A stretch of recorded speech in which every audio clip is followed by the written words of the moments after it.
the shadows creep, three voices haunt what most won't believe. LBL nights and Talladega pines, tracking strange things between the lines. Misty sees ghosts in the midnight haze, grows remedies in garden rose rays. Pine straw sprite and animals too. She knows the woods better than you.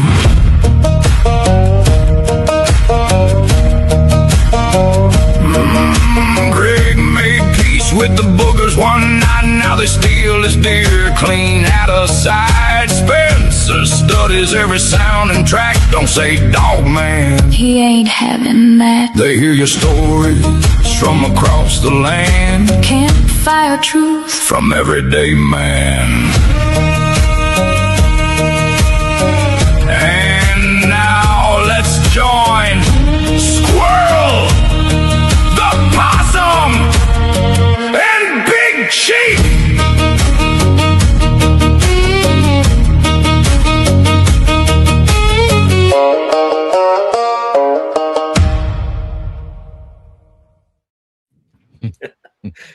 That's a pretty good intro, Roger. The ratio's wrong. I don't know if it's loaded or whatever, but I need to fix that.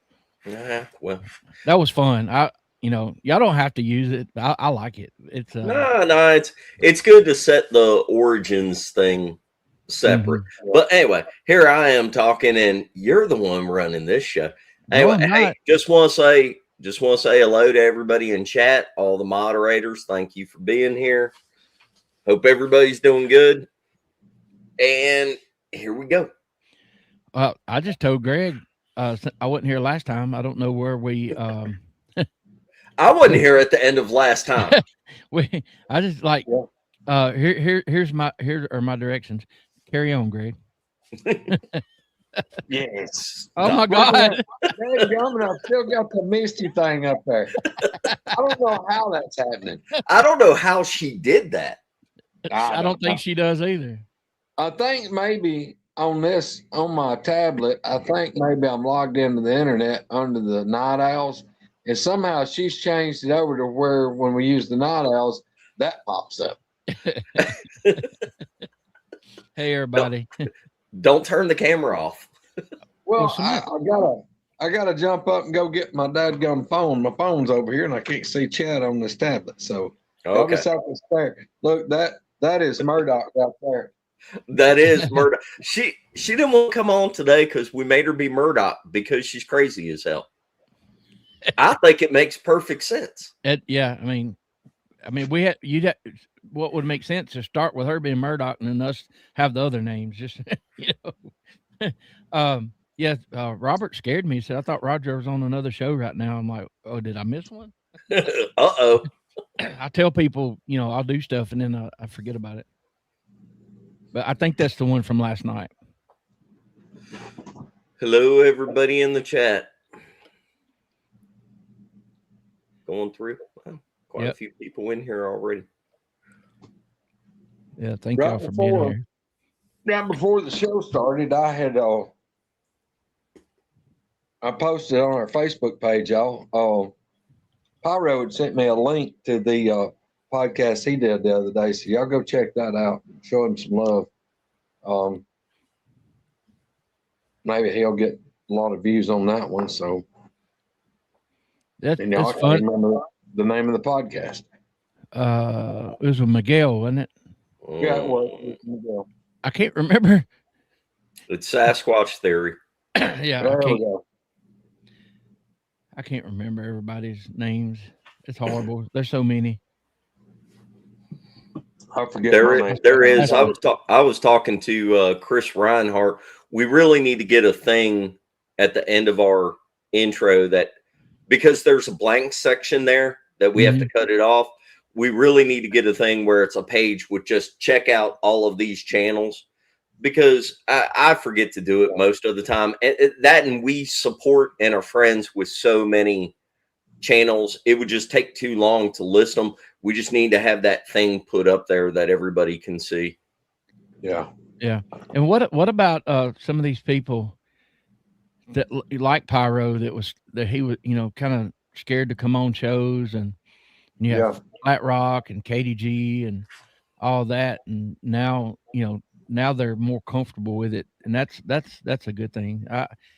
Um there's several people we talk to, hey, you want to come on? No, I'm not ready. I Several. understand it. There, Yes. there's a lot.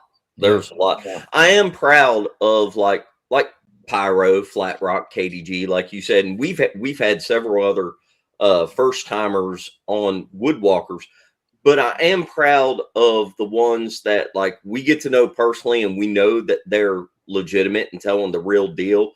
I am proud that they get out there, whether it be on our show or somebody else's.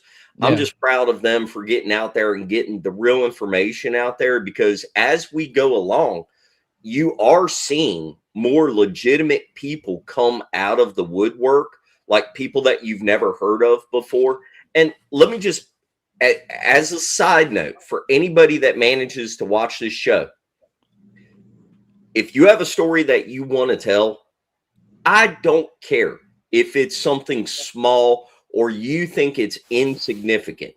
We still want to hear from you, because as a collective, as a whole, if you get people that are like, I got screamed at and chased out of the woods, but I never laid eyes on it, and I don't know what it was. It might have been a Bigfoot, but I can't say that for a fact. You are exactly who I'm talking to right now. I want to hear about it. If you suspect for any reason, I want to hear about it. And because it's just doing everybody a favor if you're willing to put that out there. And I know it takes guts. You don't have to show your face. You don't have to use your real name.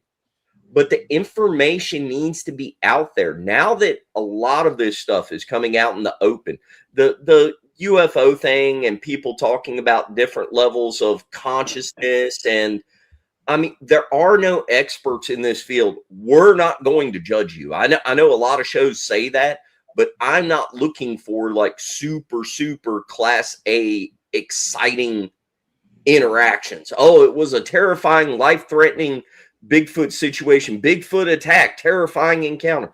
We don't need all that, but we do need legitimate people to come out and talk about their experiences. And we have a hard time getting guests. I don't know why. We've been doing this for years. Well, one thing that scares them is like, oh, I can't talk for 3 hours or 2 hours. But here's what you can do. Spencer can put 5 people together, and you can tell your 5 to 10 minute story.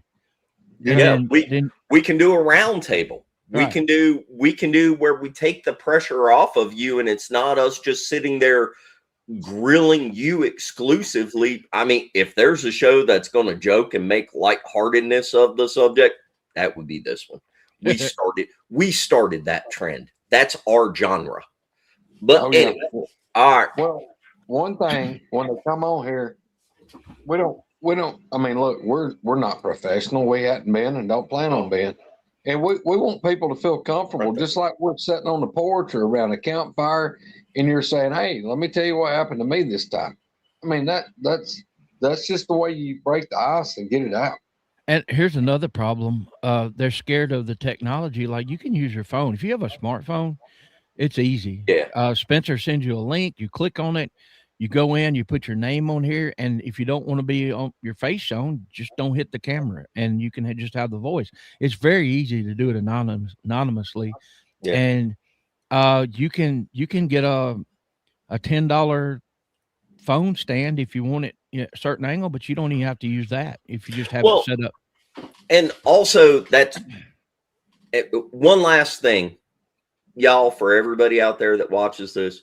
Even if you don't want to do a show, if you just want to tell somebody about it, if you just want to have somebody to listen to you, that's not going to judge and is just going to listen to you and, hopefully give you some decent advice, just write us, get in touch with us on Facebook, do the email, whatever. And we're happy just to meet people and talk to them. You don't have to do the show. We do need more guests, but you don't have to do the show. Just putting it out there.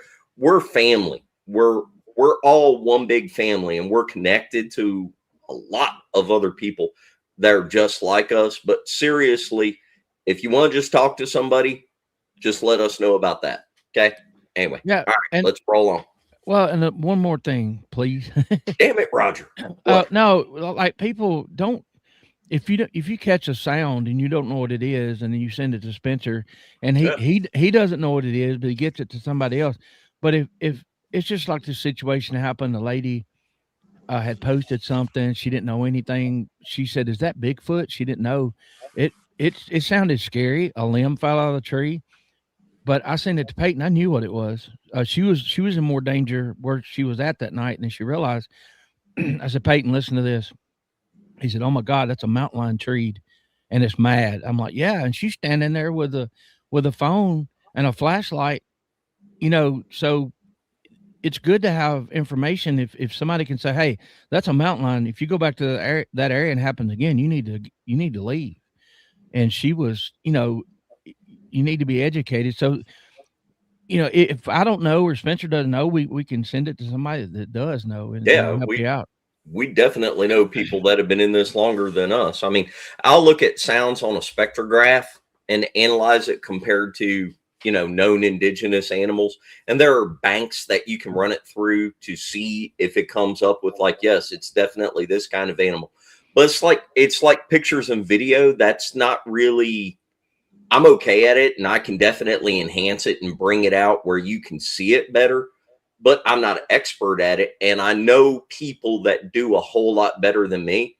So if I can't help, I can forward it on to somebody. Or if you ask a question that I don't know the answer to, I'll tell you I don't know, and we'll get in touch with a bunch of people that may have some kind of idea about it. But we're here to help. That's my point. We're trying to help. So yeah, and once again, it's not what you know, it's who you know. Mm-hmm. Yep. And for y'all, some of y'all know it instantly, and some of you are asking questions. Hannibal, Face, and BA is a team reference, just so we could get Squirrel to be Murdoch, but she's not here. I don't know why. I told Greg to bring his glass of milk, and I'd bring the roofies. But I don't think that's what we need. Get her on here. She'll wake up and be like, "I pity the fool." All right. So I don't know where y'all left off. I know, you said you needed certain stories, and Greg, I know it's tough for you to tell a couple of the stories, but probably one of the most terrifying stories I've heard from a real person is the motorcycle story. It's not a story; it's an experience. I know, but and that's the thing. You can tell it was an experience, but if this is the last time you tell it, which I wouldn't blame you, I love it when the plans comes together. That's right. That's what I'm talking about. Yeah. But wherever you want to start, because you know the timelines and all that. I'm just gonna turn you loose, BA. Well, by the time that endeavor happened, I was done several years into dealing with these things, and we had and like I tell people, like I've had dozens. I used to say dozens and dozens of encounters, because I really felt, what I was trying to get people to believe was so unbelievable that I didn't really want to explain to them how many encounters I'd had. And because it just, even to myself, it was unbelievable. And, but all fairness and truth to it, I've had hundreds and hundreds of encounters. And that's what made it so bad was, me trying to explain to people just how much I had encountered.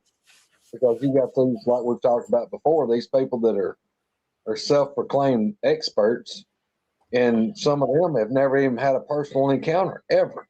And I've been researching it for years and been everywhere, never had nothing. Yeah, Greg, but just like what we were talking about a few minutes ago, where people might be a little bit shy about wanting to talk about it, the reality is that when you start racking up these experiences, and it could be from whatever reason. They live around you. Maybe you're paying more attention than you ever were before, which that's the main thing that leads into it. Once you know that they're real and you start paying more attention, you're like, wait a minute, that all these years I've been hearing that noise, that might have been them.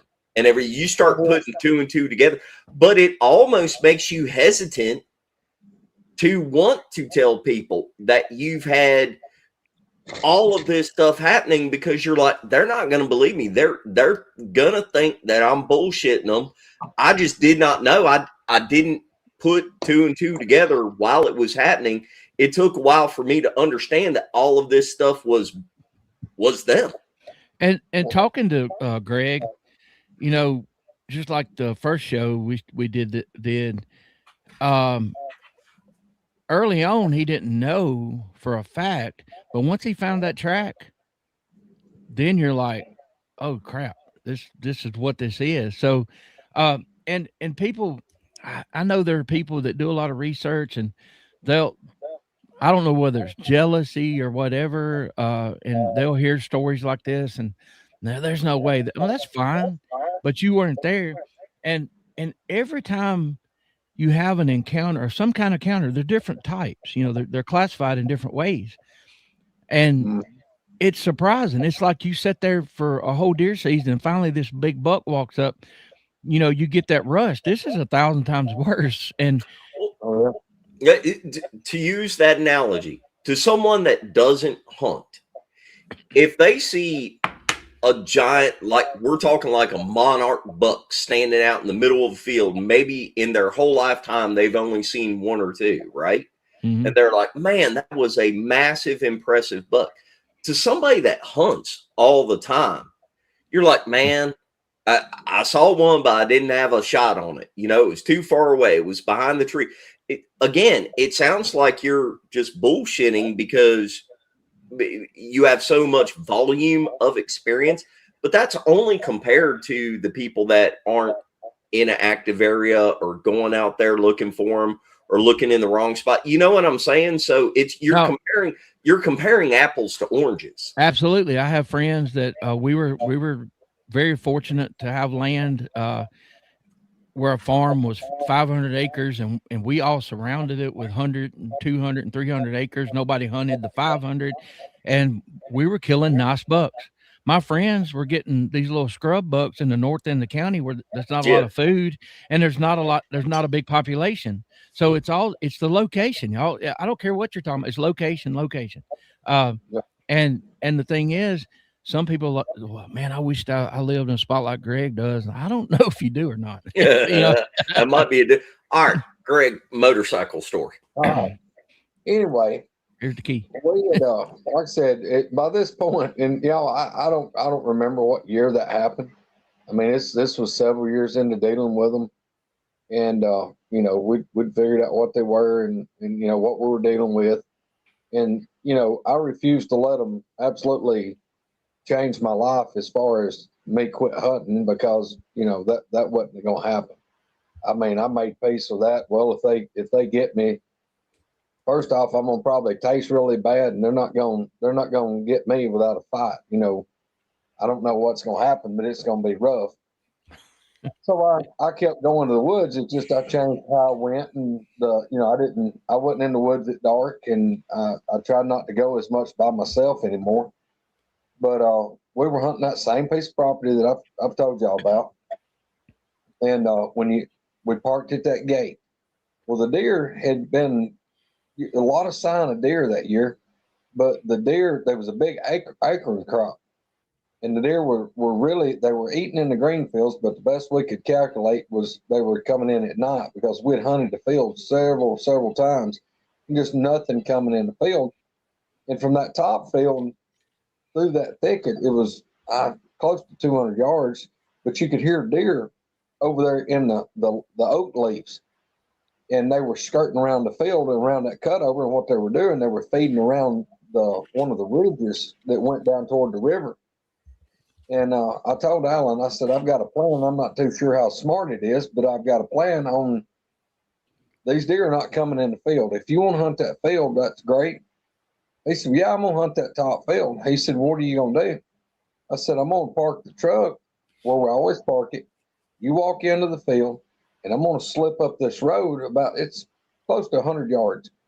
Slip up this road, and then there's and y'all, what it wound up being, it was a wagon trail because the ruts were narrow and they were real deep and skinny, and this thing's eroded down over the years. And it was a wagon road that went out to where there was no house place.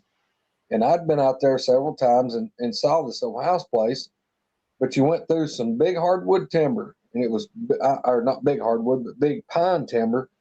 And it had grown, it got so big that these trees, it'd take 2 grown men to reach around the base. And they were, I mean, it'd be like 30 feet to the first limb. And it got big enough that the sun was coming under it. So the underbrush had started growing back up, and it was thick under it. But even though it was big timber, but I had to go through nearly 100 yards of it. And on the right side of this road going in was my cousin's property, and it was this growed up cutover. So it's like 3 different terrains. You got this growed up jungle, and then these big pines with all this undergrowth in it. So you can't see hardly anything in it either. But you had this trail that went out, and when it come out, the cutover kept going, but the big pine timber, where it turned and went this way, then it was hardwoods. And it was hardwoods for 250 or so yards, and it went, you were going out a ridge, and it fell off. The cutover was to my right, it was flat. It went down a hollow and then back up the other side.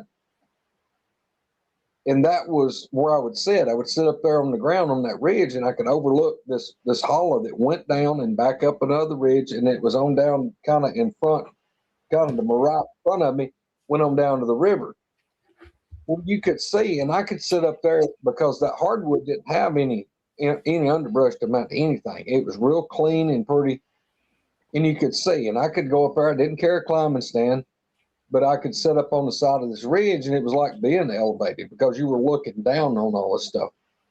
And I told Alan, I said, I'm going to sneak around and I'm going to go down in there. And I said, from that road out, I'm going to be 150 yards or so, give or take, from the gravel road. And I said, I'm going to just sit down there and I'm going to watch that hardwoods. And I said, I'll catch those deer slipping around eating on those acorns, and I'll bust one down there and see. Well, I went in there and sat down, and Al had went, and from where I'm at to where he's at, it's about 200 yards through this cutover. Well, I'm sitting there, and everything's quiet. Hadn't seen anything really, squirrels or nothing. And I've just been sitting there. And what I'd done, there was one big lone pine tree out from the main big pines and out in the hardwoods, and it's about 100 feet. 100 feet from where this road pops out into the hardwoods. I'd made it that far, I could see good. And under the base of this tree, I'd cleared out a spot big as a car hood. I just took my boot and raked all the leaves down to the squishy, basically deteriorated leaves and straw where it was soft. Wasn't anything crunchy, and I'm sitting on the ground. I'm sitting there, got my feet stuck straight out in front of me, like my feet crossed. And I'm sitting there just like this, and I got my rifle laying across my lap. I'm just sitting there, and I'm not moving. Of course, deer hunting, you're not turning your head, you're cutting your eyes looking around. Well, I'm sitting there, and back over my left shoulder, it's right at a mile to the paved U.S. highway, 2-lane paved road. Well, I hear just from nothing. Every now and then, if a car was really loud, you could hear it way up on the road. But out of the blue, I hear a motorcycle, and it's like, I'm kind of confused on what in the world is this dude doing? And it's like this motorcycle. It wasn't like the old people. It wasn't a crotch rocket or whatever you want to call it, like a sport bike. This was more like a cruiser, like a big Honda or something like that. And it sounded like they had took the muffler off of it. This thing was straight piped, and this guy is revving it up. And it was nearly like he was having trouble, like he was working on it. Maybe the carburetor was flooding or something. And it was like he was revving it up to clean the carburetor out, because when he rev it up, it'd go whoa ma, whoa ma, whoa ma. And he's doing that, and this sound is echoing down this big canyon to where I'm at. And it's loud. Well, when he's doing that, the first thing that pops in my head is here it is getting late in the evening, and I'm waiting on the deer to move. Everything's been super quiet. And now I got a moron up there that's making all this racket, and it's just echoing like thunder down in here where I'm at. It's going to spook everything, mess up my hunt. Well, as soon as that quits echoing from him revving it up 3 or 4 times and letting off of it, right over my shoulder, like the direction where this motorcycle, I'm hearing it right behind me, between me and it. And I'm talking about where the hardwoods hit the big timber. There is the most god-awful, unbelievable, and I call it a bellow, roar, scream, howl. There's a call that goes out. And, you know, I grew up on a farm, and anybody that's been around cattle, especially in the wintertime, it's cold, it's wet, it's rainy, cattle's hungry, and you go out in the field with a roll of hay, and a lot of times you'll have an old bull. They'll stretch your neck out in a bellow, and it'll be like, it's starting off like that. Right. And it's a super low tone. Now it's loud. It's super loud, but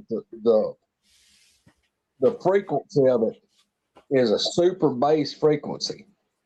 Well, it starts off like that, and it just holds that note, and it doesn't stop. It holds that note, and it starts coming up. And then it goes into like a roar, like a lion roaring. And then it keeps going. It holds that and holds that and holds that. And then it goes into like a scream or a yell.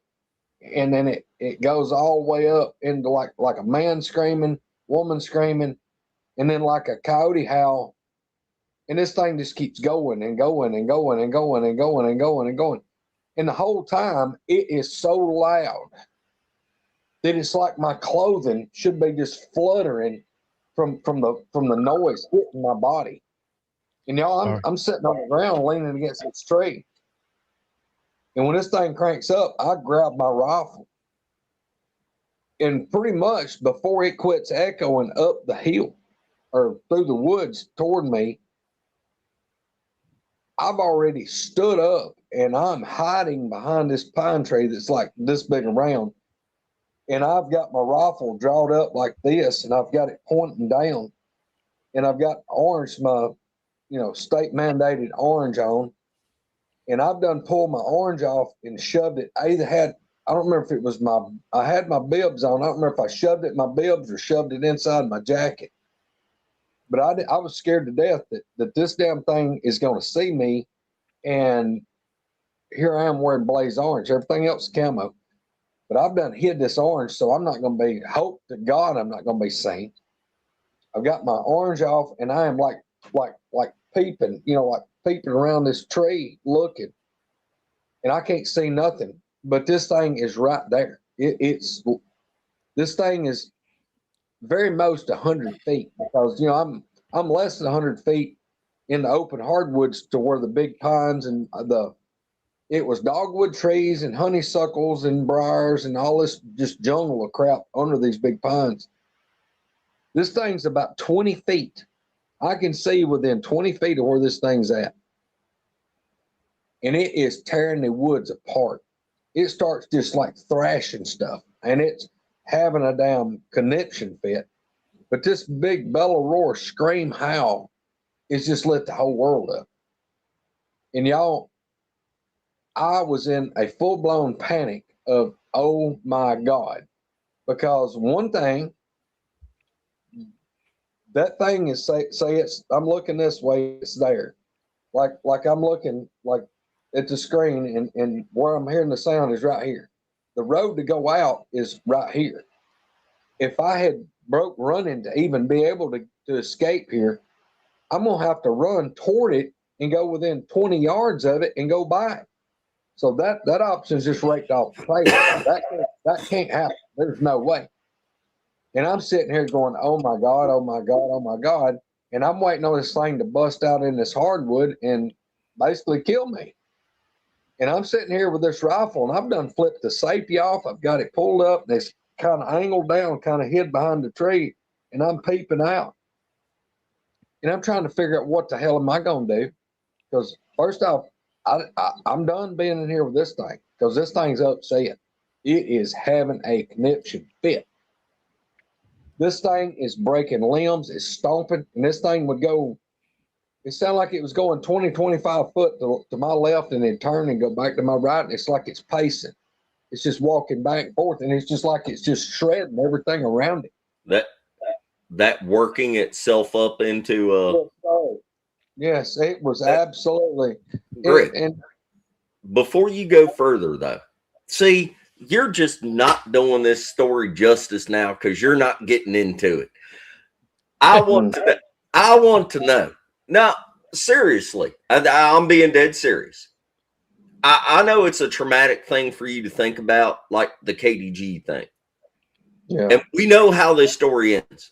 But really, really enunciate to everybody, you're seeing trees getting whipped like it's nothing. You're hearing something scream so freaking loud, and you know it's not something normal. You're hearing this thing scream. Just the screaming, if you've ever heard it in person, is traumatizing. Whenever it's that close, that loud, that strong, it kicks in the fight or flight thing. And what you're talking about, where I mean, you're in a bad spot because you can't get out any which way. I'm not trying to put you on the spot in this context, but this is for all the people out there that are like, I've never been scared around them. Well, then I'm like, you've never really been around one. But try to explain a little bit more about, like, there had to be an internal conversation that it wasn't just, oh my God. It's like, I'm going to die. I do. Look, I honest to God, I thought I'm probably fixing to die right here. And I was so petrified. I mean, I stuck it together by the time that the motorcycle, I mean, this thing is still having this fit and it kind of calms down a little bit. And then about that time, the motorcycle revs up again. It does that 1 mile, 1 mile, 1 mile. 3, 2, 1. This thing bellow, roar, scream out. And at the end, dude, it would snap off so quick. The scream, it was like a whip crack. It was like a whip crack at the end. And y'all, I am in a full blown panic, like, oh shit, I'm about to die. And I'm thinking this thing is so worked up and it's so pissed that it is absolutely, I was so petrified that this thing was going to figure out that I was there, because this thing was so mad that I was absolutely just scared shitless that if it saw me, I was going to be the first thing that it saw that was out of place. And all this big ball of damn energy was fixing to be unleashed right on top of me. Y'all, it was like I was trying to hold my breath. I was trying not to move. I was peeping around the tree. And this thing is tearing the woods up. Y'all, I saw a dogwood tree. This dogwood had to be 30 feet at least tall.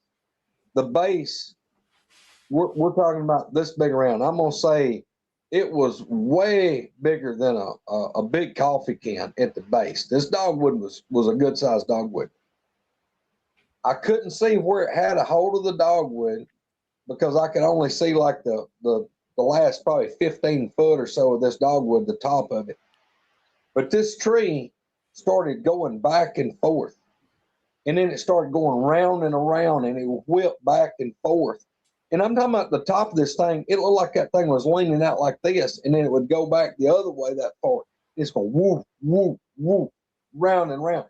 And this thing is over there having a damn come apart, and it's like it's stomping, and it's having a damn conniption fit. And it's just thrashing. It sounded like they was tree limbs that big, just pow.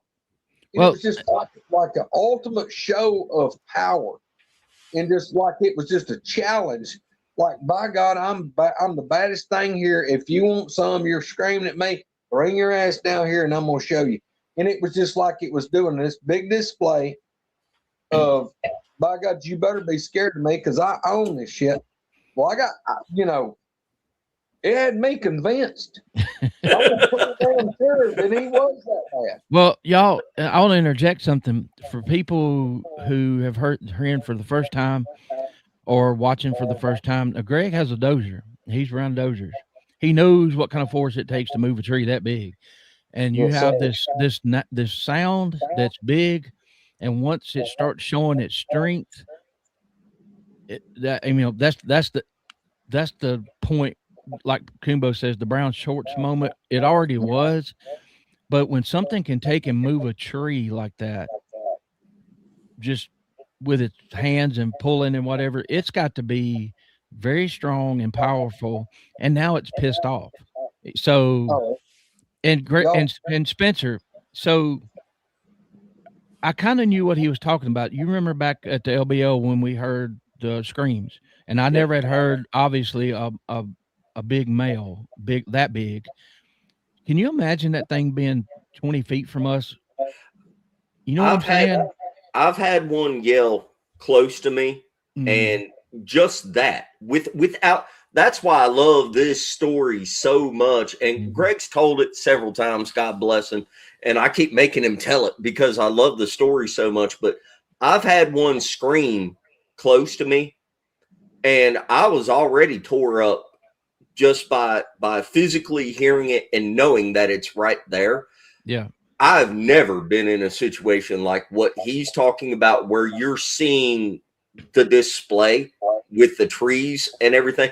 And he just, Greg articulates this so well with that. And I know it had to be fucking terrifying. I mean, that's why I get worked up about this story. But it's just, I can see this. I've never seen it in person, but in my mind, the way that he describes it, I can see it, and I cannot imagine how that would feel. I don't care how big of a firearm you had laying there because it, Well, first off, for a firearm to do you any good, you got to see your target. He can't see the thing. y'all, like I said, this thing's 100 feet. And y'all, I'm standing there with a Browning BAR semi-automatic 30-06. Got 5 rounds in it. And I mean, I've got my rifle and I'm peeping around. And I've done slid my hand off the rifle. And I reach under my left arm and I unbuckle. I carry a shoulder holster with a Smith & Wesson combat revolver. It's a Smith & Wesson 686 combat, holds 7 rounds. And it's a 158 grain jacketed hollow points in it. And in my mind, I've done brought my hand back up to this rifle, and I'm thinking, I'm planning. The way my mind works, it's like I'm watching everything happen, and I'm thinking, okay, if this thing comes out, it's gonna spot me, and I've got a millisecond that as soon as it spots me, or if it don't, I'm fixing to have 5 shots, boom, boom, boom, boom, boom, with this 30-06, and I'm gonna go from its throat to the center of its forehead. I'm not worried about main body. I'm gonna go for here and try. We got to shut down the central nervous system, and that's the tactical part. The way I'm thinking, I'm not trying to shoot it in the leg. If I have to shoot it, no, we've got to shut it down. We gotta take the body out of gear from the brain. And now don't get me wrong. At no point in time am I advocate for anybody ever to shoot one. yep. But here's the deal. I'm a damn redneck hillbilly down here in Alabama, and I refuse to be a damn victim. I'm not going to be a victim, not willingly participate in it. So, I'm sitting here with this 30-06, and here's my deal. I know that if I put 5 rounds in, look, I am really surgical with that rifle. I know that it's going to happen, and it's going to happen quick. So I'm going to dump 5 rounds, and I ain't going to have time to be reloading, because if I can't drop this thing, it's going to be like putting a fire out with a 5-gallon bucket of gasoline. So my plan is, okay, the rifle's fixing to drop down, and I'm going to draw this 357, and I've got 7 more rounds. So, I've got 12 rounds before I've got to reload, and my life's going to depend on where I place them. I'm plotting all this in my head. All this is running. My brain works. where I'm running out all these scenarios. It's like I run this one, well, shit, that don't end well. So I back up and I run this one. Well, okay, that don't. Then it's like doop. And I've devised the best plan that I could come up with, and that plan still got a whole lot of flippo shit on top of it. So Is that did you feel, even though you had that, did you feel I guess the term will be undergunned, like you didn't have enough? Because I've had that feeling before. And is that the first time you've ever felt like you're in your life in the woods? No, that wasn't the first time, but every time it's been dealing with these things. Yeah, but no, I mean, I don't even know if I would have been. I mean, if I'd had like a Bradley or a Sherman or Abrams tank, I was sailed up in it, would have been different. Because I honest to God, I thought I'm fixing to die. This is how I go out, and if that's the Lord's will, that's where I'm going. But there again, it's going to be really loud, and I'm going to die surrounded by a bunch of spent casings. So yeah, I was not gonna. It wasn't gonna be. I wasn't gonna be a free. I wasn't gonna be a free lunch. Let's put it that way. And the point I'm getting to is, like, Greg is sitting there with a 30-06 and a 357, and he is saying, "I'm going to die." I mean, he's trying to make himself believe he can at least maybe deter this thing, but from the display of power and the sound, right. I'm not. When I get nervous, I kind of giggle and laugh, and I'm just putting myself in Greg's place, and it's not a great place to be. I know I never want to be there. And y'all, this encounter wasn't. I'm not talking about like a 15, 20-second encounter. I mean, this encounter lasted for minutes. I've kind of shortened it up several times as I told it, because if I dive back in and I talk about it in depth, it messes me up for several days. I can't help it. I have nightmares and I relive it. It's like I'm right back there in that moment. And y'all, look, I'm a big ass, burly ass redneck. But that's one time in my life I thought I'm not going to make it. I really thought I wasn't going to live. And it was tough. It was bad. And the reason this is important to tell this story, like Spencer said, everything that's involved in it. And, we got certain people that think, we've said it before, think they're, big cuddly panda bears and they want to hug them and, whatever. If you have that in your area, that's okay. But, we were talking backstage, even humans, good people have bad days. And when you have something that big, it's like, going to the zoo and you look for the first time at even a giraffe, and then you got the lions and the tigers and the elephants, and in your mind you're like, well, I wouldn't want to run up on one of them when they're mad, because and this is what Greg has done. It's not one of those, it's worse. So y'all, I mean, I appreciate you telling it, and I think people need to listen to the details. Well, man, it's crazy. Wow. While I'm holding that rifle and I'm plotting on, I'm trying to come up with the best scenario for me to get out alive. I mean, I've been in law enforcement nearly 18 years. I mean, I've been shot at. We've rolled around the mud, the blood, and the beer. I mean, I've had some sketchy shit happen, but not one time in my life have I been more afraid than that day right there. And, I couldn't see the thing. I could see exactly where it was. And I was, like I said, 100 feet. But when this thing would scream, it'd do that bellow roar scream howl. The motorcycle would rev up again. That thing would answer it. And I was peeping around that tree. And where I was looking, y'all, it was just like you're looking through binoculars. And you're holding them up, and like if you got it in focus and you roll that thing on top and it makes it blurry, then you go, oh, wait a minute, I got to adjust it back, and you roll it back and it clears back up. That thing is that or the tone or frequency is it would go up. It was somewhere kind of in the middle. It would hit a frequency into the roar / yell. It would blur my eyes. The only thing I can figure is the vibration would hit a certain wavelength, and my eyes would blur out, and the trees and everything would get blurry, just like you put on the wrong glasses or something. And it would be, I could see fine, and then it would get blurry for just a few seconds, and then it would clear back up as the sound kept going higher and higher. And I mean, it would scream so hard it would blur my vision. And I've told people, how in the world anything meat, blood, and bone could produce the volume of what I heard? You know, it would be like going to a CSX railroad to an engine and poking your finger in the train horn, and then blow it and just blow your hair back. That's what it was like. It was absolutely like I was, wanting to hold my ears. It hurt so bad when this thing would scream. And then amongst this, I've got a shirt pocket, and I had a phone, my cell phone, which it had been muted, is on vibrate. And this thing is having a fit in this display of anger. And my shirt pocket goes, and I've got this rifle, I'm peeping. And I turn the rifle loose and I reach under and I pull that phone and I look. 200 yards through this thicket's where Al's sitting in this tree stand.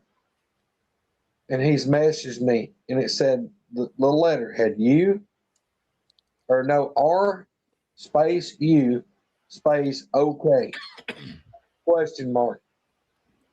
I take my thumb, I'm like, hell no, send. And I'm still, I'm like, look at my phone, look at him, look at my phone, look at it, looking up, look at the phone, look up. I'm watching for everything. And here in just a second, my phone, and I look, and it said ON space WAY. And I knew right then Al was on his way. That's what he was telling me, was he was on his way. Al had to climb out of that stand, that tree stand, that ladder stand.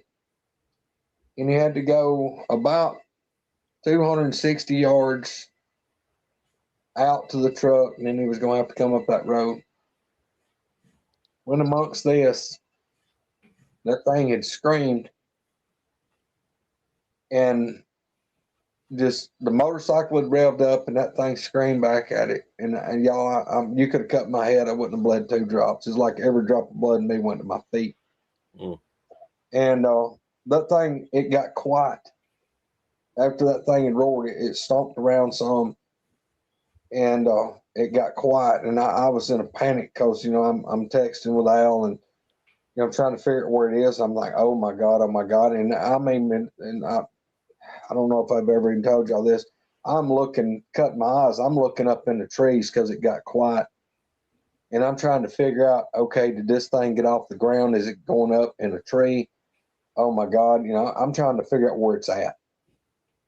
And it gets quiet and it stays quiet. And it's just like you've hit the mute button. And y'all, when I say a couple of minutes, I'm talking about a couple of minutes pass. Wasn't long. Motorcycle revs up again, the final time for the motorcycle. It was just like on cue. That thing answers that motorcycle again, the same bellow roar, scream, howl with a whip crack at the end. That thing was 450 or 500 yards, had to be, toward that motorcycle. I didn't hear it leave. I don't know how in the hell it covered that much ground that quick. I don't know what the hell. It's just unreal that this, and look, it was at 100%. It was the same exact bellow roar scream howl, but it is not 100 feet from me anymore. That thing sounds like it's a quarter of a mile going toward that motorcycle. And I had the damnedest sigh of relief that I had my rifle still holding it. And I just closed my eyes and leaned my head against that tree. And I'm sitting there focusing on breathing because it was like I'm holding my breath. And I'm sitting there trying to breathe and just like, hell, I'm going to make it. I flipped my rifle back on safety. because I done flipped safety out. The only safety I had was my finger was straight beside the trigger. It wasn't in the trigger guard, it was straight. And I'd flip the safety back on.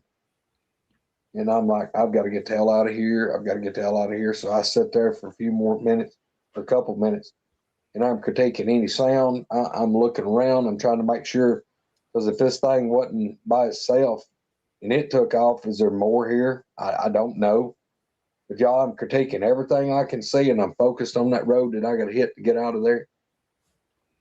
And once again, I tell people I was like Fred Flintstone when he jumped up on his tippy toes and I was trying to be as absolutely as quiet. And I mean, I say that in jest because, you know, my dad taught me, Dad was one hell of a stalk hunter, and I don't mean still hunting. I'm talking about stalk hunting, tracking deer, following them, sneaking around through the woods and sneaking up on them. It's where you learn to put your heel down and roll it to the outside of your foot and bring your foot down sideways instead of just stomping through. Y'all, I was doing that as absolutely as quick and silently as I could. And I got out of the hardwood leaves and I got into the road going out, which was pretty much mostly pine straw. And y'all, I was so scared to go through that because it was tight, you know, it was grown up around over me. But I had to go so close to where that thing would have been when it was doing all this display of anger. And y'all, I had that rifle sucked in tight, and I was critiquing everything, and I was moving hard as I could go. And when I got within about 30 feet of that road popping out into that gravel road, I heard something. I'm just reflex. I come up, started up with my rifle, and I looked, and it was Alan. Alan had made it out. He'd made it out from the truck, and he'd come up, and he was sneaking. He looked like Elmer Fudd sneaking up through there with his rifle. And then he sees me about the time I see him, and it was just like just like I wanted to collapse because there Alan was. And I go out and go straight to him, and he starts asking me all these questions, and he's like, "My God!" I said, "Yeah." He said, "That SOB was right on top of you." I said, "Oh, brother, you ain't got no clue." He said, "He had to be close."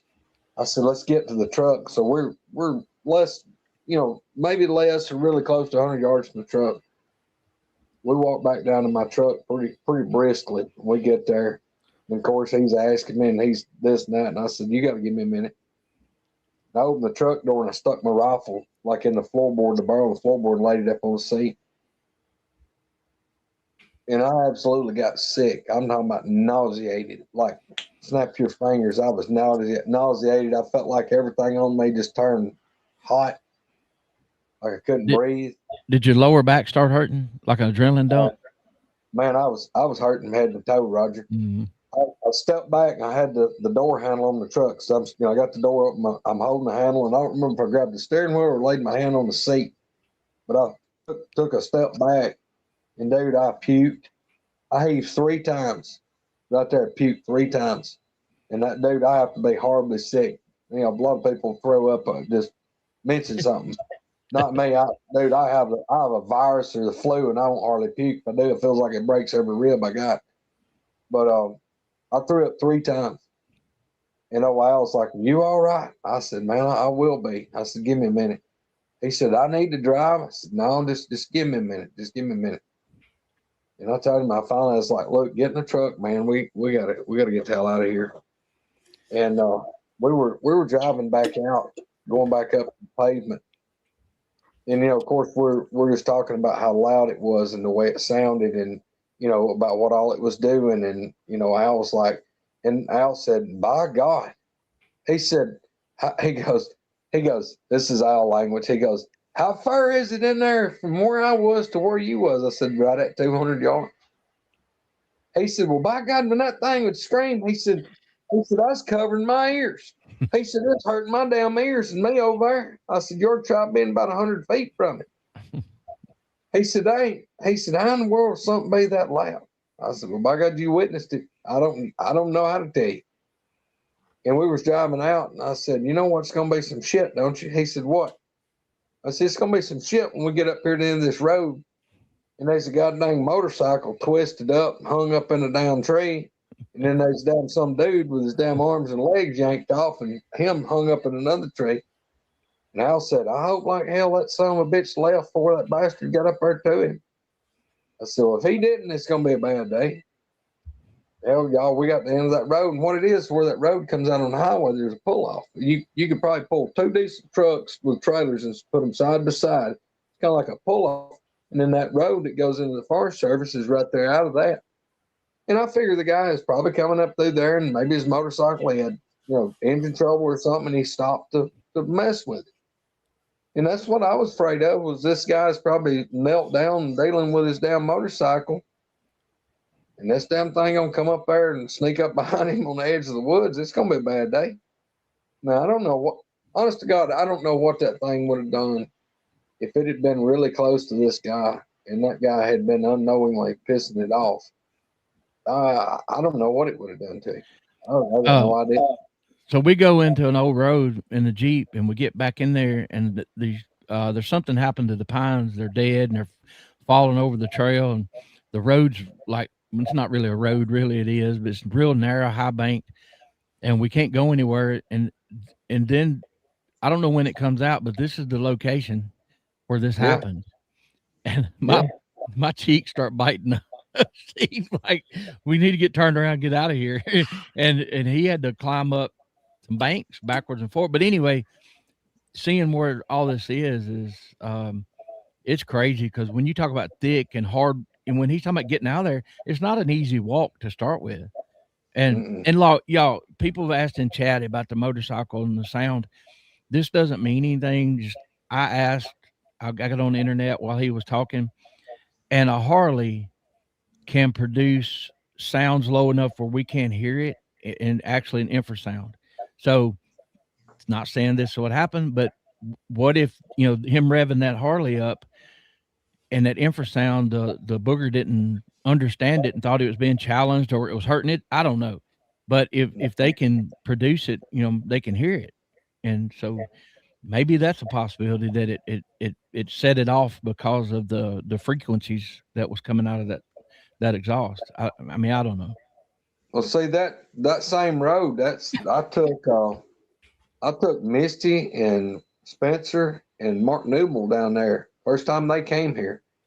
And what was so funny was we turned off the highway, off the pavement, and started down in that road going down there. And like I said, it's like a mile and a tenth or something down to this property, down that Forest Service road. And that road's pretty rough. Yeah. But anyway, we turned in and we had everybody in my Jeep, and there was 4 of us in it. Well, I mean, I go down this road. We don't go 100 yards off the pavement. And I don't remember if it was Misty, or I think it may have been Misty, but Misty or Spencer, one goes, look at that big X. And it's like, there's another one. Look at that. There's a structure. Look at that. And down that road, y'all, running parallel with this road going in there, Spencer, what was it, every 50, 60 yards? It was a lot. It's one of those places where I think if you think about what Kumbo says, they don't make structure all over, like on the area that they're on. They make it to say something on the edges of their property. And every once in a while, you'll find a place like this. I mean, I've seen it in certain spots at LBL that's like it. But going down the road that he is talking about, which, some of it might have been natural, not saying that, but to someone that knows what to look for, there was X's, there was asterisks, there was TPs, there was tree bends. It was all the way down through there. It, like he said, about every 50 yards, it was just everywhere down through there. Y'all, I hate to do this. I'm gonna have to jump off. Lightning is popping all around me. And if it gets better, I'm hooked up. If it gets better, I'll come back. All right. All right. Yeah, Thank you. That road going in back when settlers settled this country, it's like everywhere else. the settlers would try to stay up on the high ground. They wasn't much on taking the road and going down a hollow and back up. Right. They'd follow the ridges. Well, this road follows a ridge, and it goes for over a mile, and it's down off in this canyon. Well, the thing about it, the structures that Spencer and them was seeing, I never paid no attention to it. I don't look for that stuff. But the thing of it was like you had stepped it off from this road, like maybe 50 yards, Yep. and they were all the same distance. It was like they had put a border fence up down this ridge, blocking and say it'd be like a neighbor's fence. And it was weird. Once they told me, I was like, well, shit, I've never even paid any attention to that. And the broken trees and the tree bows were, for the most part, most all of them were all going the same way down towards that land that you had. Yeah, but y'all, I mean, honestly, I've had some scary stuff, and I tell people, you know, I've seen 4 of these things that I saw really good. Now, like I've said, you know, I've seen other ones that I didn't see good. It was a flash. It may have been look like an arm or a leg or something go from tree to tree. Yeah, I've seen them, but I don't count that. What I count is the 4 times where I've saw them really well. Nothing between me and them but air. It was undeniable. There he is. Look at him. You know, and out of the times, I still struggle with. I could not tell you if I told you its nose looked like this, its mouth looked like that, I'd have to make something up, because I've yet to see one and see its face clearly.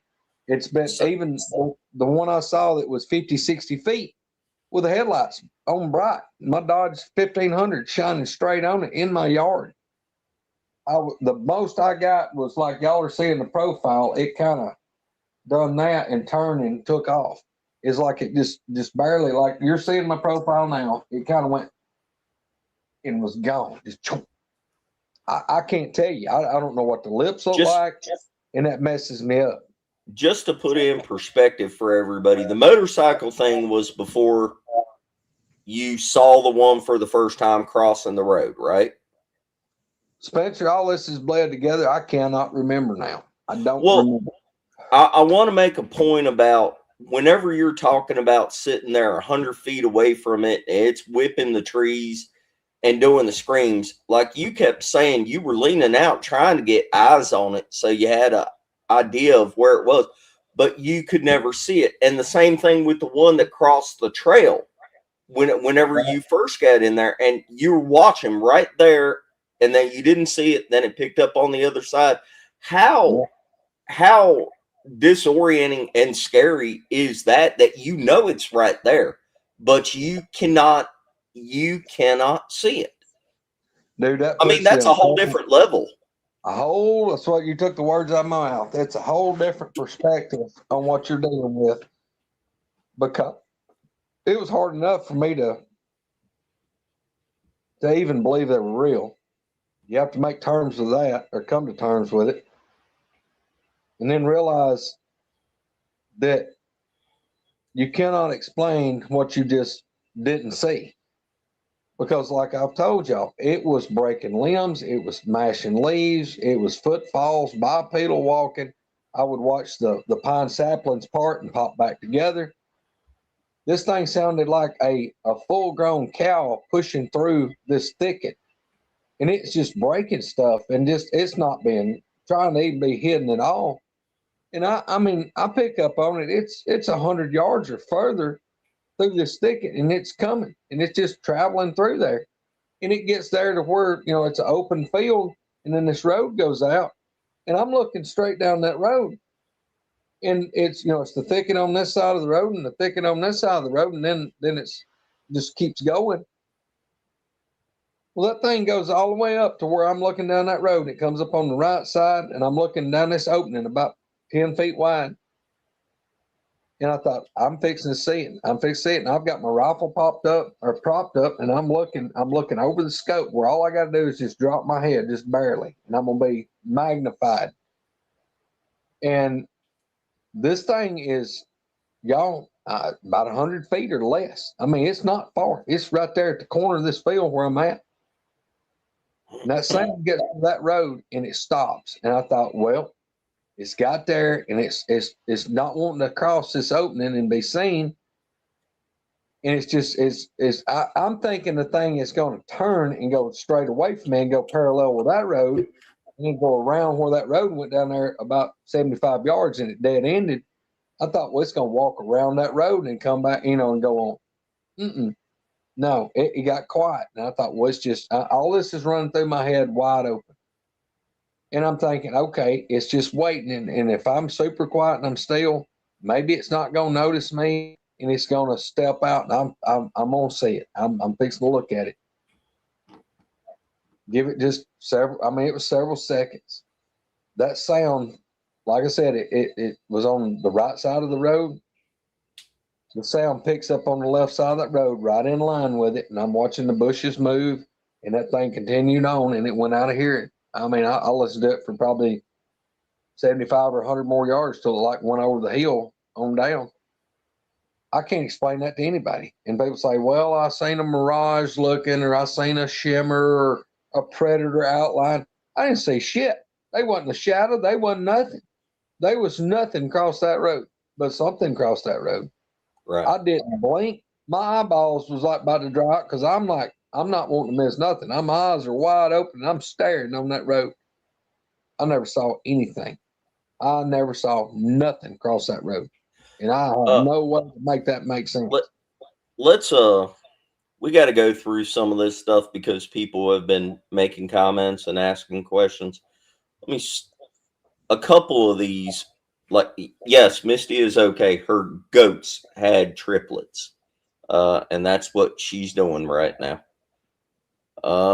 Thank you, mods, for putting all of the links. I want to bring up other people's shows and have other people go check the stuff out. Thank y'all for taking care of that, especially whenever Squirrel is not here.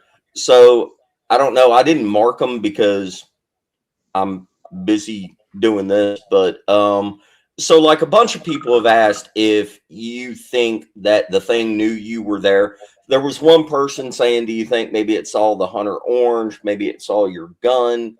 A bunch of people have asked, do you think that the thing saw you? And also, someone, Skitter, keeps saying that they can make machine sounds and like the motorcycle sounds. And while I've heard that, he heard the motorcycle at a completely different area than where he heard the thing. Well, you can tell him, Greg. Well, let me just roll all that up in a ball and put a bow on it. But I've thought about this not only right then, but for years now. Honestly, the best that I could come up with is that truly there was some dude up on the, or guy or gal up on the road that had motorcycle trouble. 100% that had to be a motorcycle, and it sounded just like somebody was working on it. And I honestly believe, because what I was doing was something that was totally out of character, because I just decided at that point to go sit on the ground. And I figured those things was used to us being in there, but we were always in those two green fields. Yeah. So I figure it probably took it for granted. I'm sure it probably knew we were there, but it probably thought that I was, or me and Al was in those green fields. And it came in through that big pine stuff, the big pine timber, and where all that underbrush was. And I had snuck in. Now, look, when I went in there, I snuck in. The wind wasn't in my favor or its favor, either one that day. I thought about that. So here I am. I drive the truck down, parked where I had for years. And the wrench in the works was I didn't go in the gate with Al and go to the bottom field and him go to the top field. I turned and went back up and went in this other old road that adjoined that property.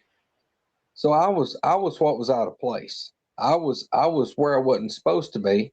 And I don't think the thing ever knew I was there, because I'd been there at this point for, 2.5, 3 hours. And the wind wasn't in its favor, wasn't in my favor. So it shouldn't have smelt me.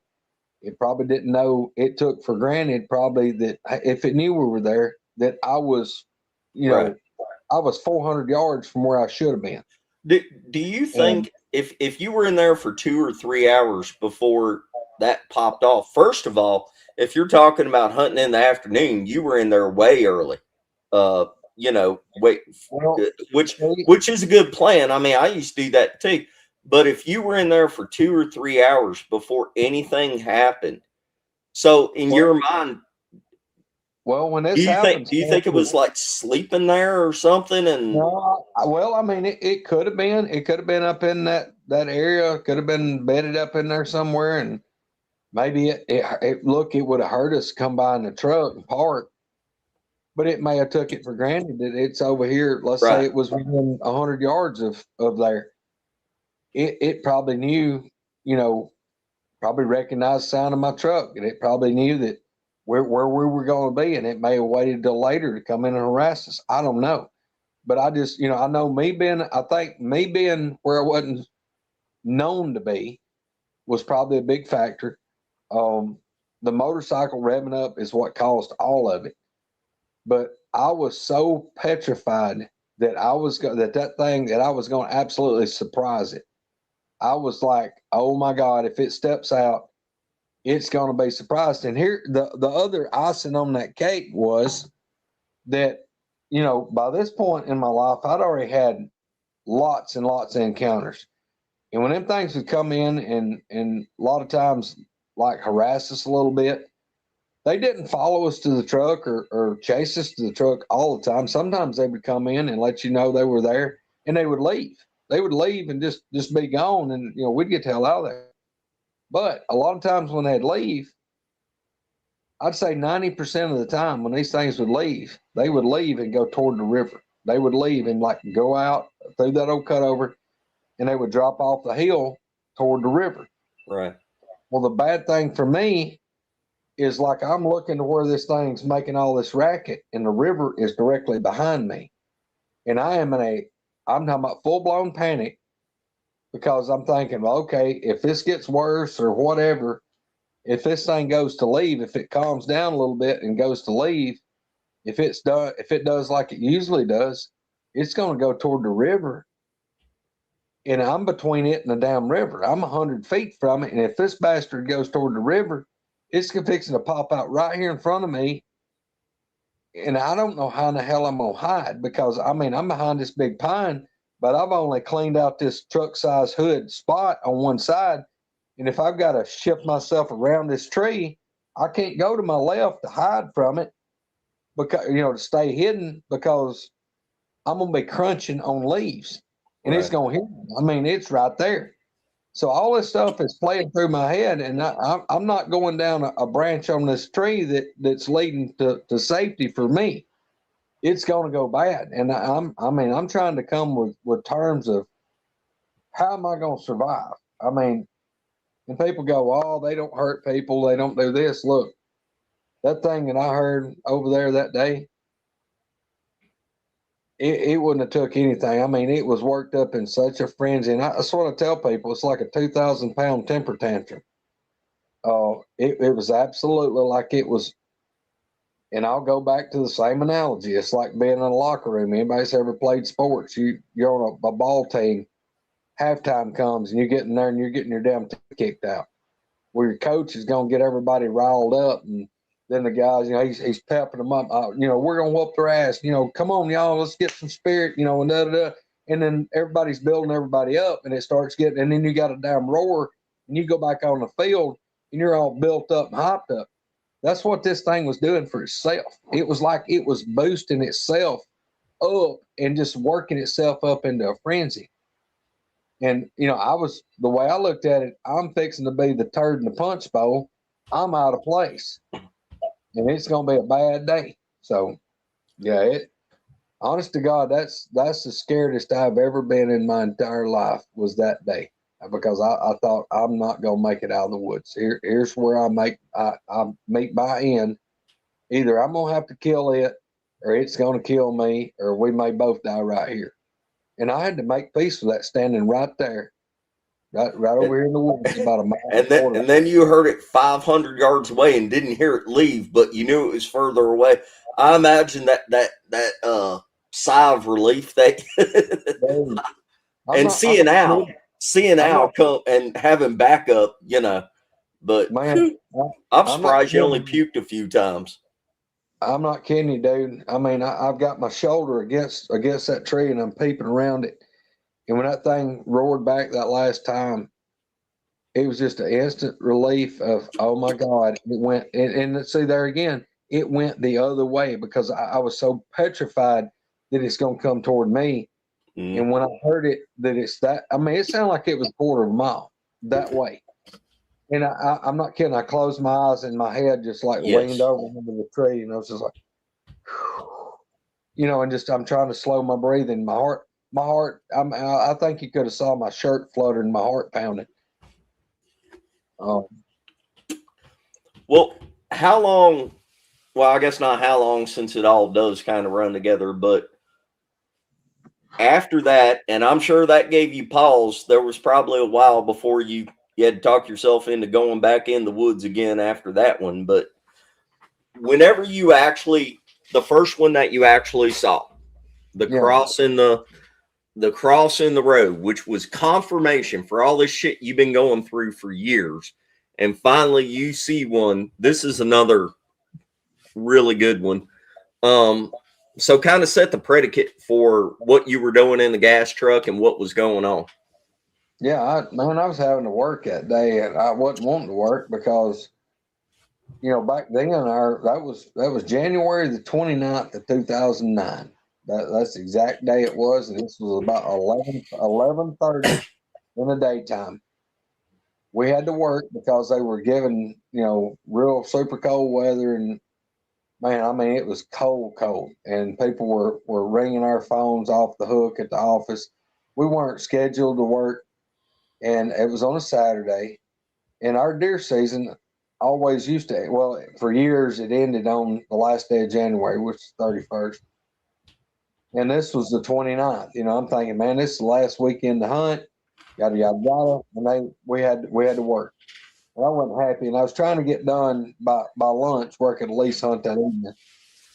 And I had a bunch of deliveries to make, and I went, and y'all, where I was at, like this property that I had all these encounters on is, say right now, it's over my left shoulder.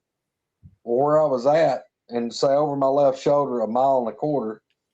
If I go right straight in front of me, you cross the river and go back up the other hill, and we're talking about 2.5 miles through the woods to where I was at in the gas truck on a big paved road. So I mean, we're talking 3.5 miles maybe through the woods. But I was working, just, you know, I'm trying to get done, and I'm thinking, you know, I'm thinking everything I got to get gathered up to have everything ready when I get off work. I can go grab it, you know, park my gas truck, go get my Jeep or my truck, whatever I'm gonna drive, and go hunting. Make sure I got my gun and all my gear. I'm coming around this road, and it's pretty windy and twisty. And you come around this curve, and you kind of go up over a rise. And when we go over this rise, it rounds over slow, and there's a straightaway. It's a couple of 100 yards longer further. Well, at the far end of that straightaway, there's like where the straightaway is, there's a county road that tees into it, and right past that county road, you go about probably 75 yards, and the road makes a hard left. It curls to the left real hard, curve. Well, on the right side, it's pine trees. Now, these pines aren't very big. They're, you know, I don't know, probably between a coffee can and they're not 5-gallon bucket size. And you got the bank of the road in that curve where it starts banking. You got the road surfaces, say, up here, and then you got a slope. It slopes down, and then it's flat, and it goes flat over to where the trees are. So you got trees, a flat, this grass. It goes up this long little bank, and then the asphalt. All right. When I come around this truck, now I'm setting up high. You know, my feet in this big truck are about like the top of a normal car. So I'm elevated probably 5 feet higher than normal people riding in the vehicle. As I come around this curve to the right, and I start over this rise, I get more of an elevated view, kind of over this little bit of a hump. And at the far end of that road, where the straightaway where the road starts banking to the left, it's broad daylight. I mean, broad daylight. 11:30. I see this dude step out of the pine timber, and he steps out, and it's a little bit of a shadow right there. But this dude steps out. And I mean, it's just like this dude is black as coal. There's nothing in this room as black as that black was. Even my phone is not that black, I don't think. And it's a shiny black. But I see the side profile, just like y'all are looking at me. This thing steps out, and I see its body just step out, and it stops. The first thing that pops in my head is this is some bullshit because I'm having to work and this dude's hunting. And, you know, instantly it's like that quick. I'm like kind of pissed. When I see this figure step out, I see it turn like from here, and it turns and faces me. So it goes from here and it squares up. And when it squares up, I'm like, what the hell? And this thing compresses. It's like it's this tall, and it goes, whoop. It just like shrinks. But I see the knees just bow out, and the elbows bow out, and this thing just like crouches. It's like its knees just bow out sideways, and the body just shrinks. And this thing like drops like to half its height, and it gets wide. And I'm thinking, what the hell? Now look, it doesn't like take a week to do this because it steps out, side profile, squares up, and it shrinks. And then it like whirls back toward the woods that it came out of. And I see this leg go from being bowed, it like just goes out, like it bows out, and it goes like real long, and it takes a step, like goes to take a step like it's going to dart back in the woods where it came from. And it made me feel like it stepped out there, and then it turns toward me. It's like, oh shit, I'm caught. So I'm going to jump back in the woods. Well, I see this thing's body like sway, and as it sways to go back in the woods, it stops. Well, then it like hesitates, and it was kind of like I said, oh shit, I'm caught. I got to leave or get back in the woods, and it starts, and it goes, oh hell, I can make it. And this thing whirls back, and it goes back toward the highway. But this thing's body, like I said, it steps out, it shrinks, it goes to go back in the woods, and it like sways, and it comes back, and it spins. I watch this thing's legs spin around, and when it spins, this thing leapt from a standing position. It leapt, just boom. It was like a damn cartoon. It was like some bullshit, like AI. This thing just like goes boom, and it flies through the air. And when its foot hits, the first foot to hit the ground was on the asphalt. This thing went 20-something feet horizontal. And from down here where it's at, where you go up this, like it's down here, goes up the bank, and the road's up here. From here over this way is probably 20, we'll say 25 feet or better.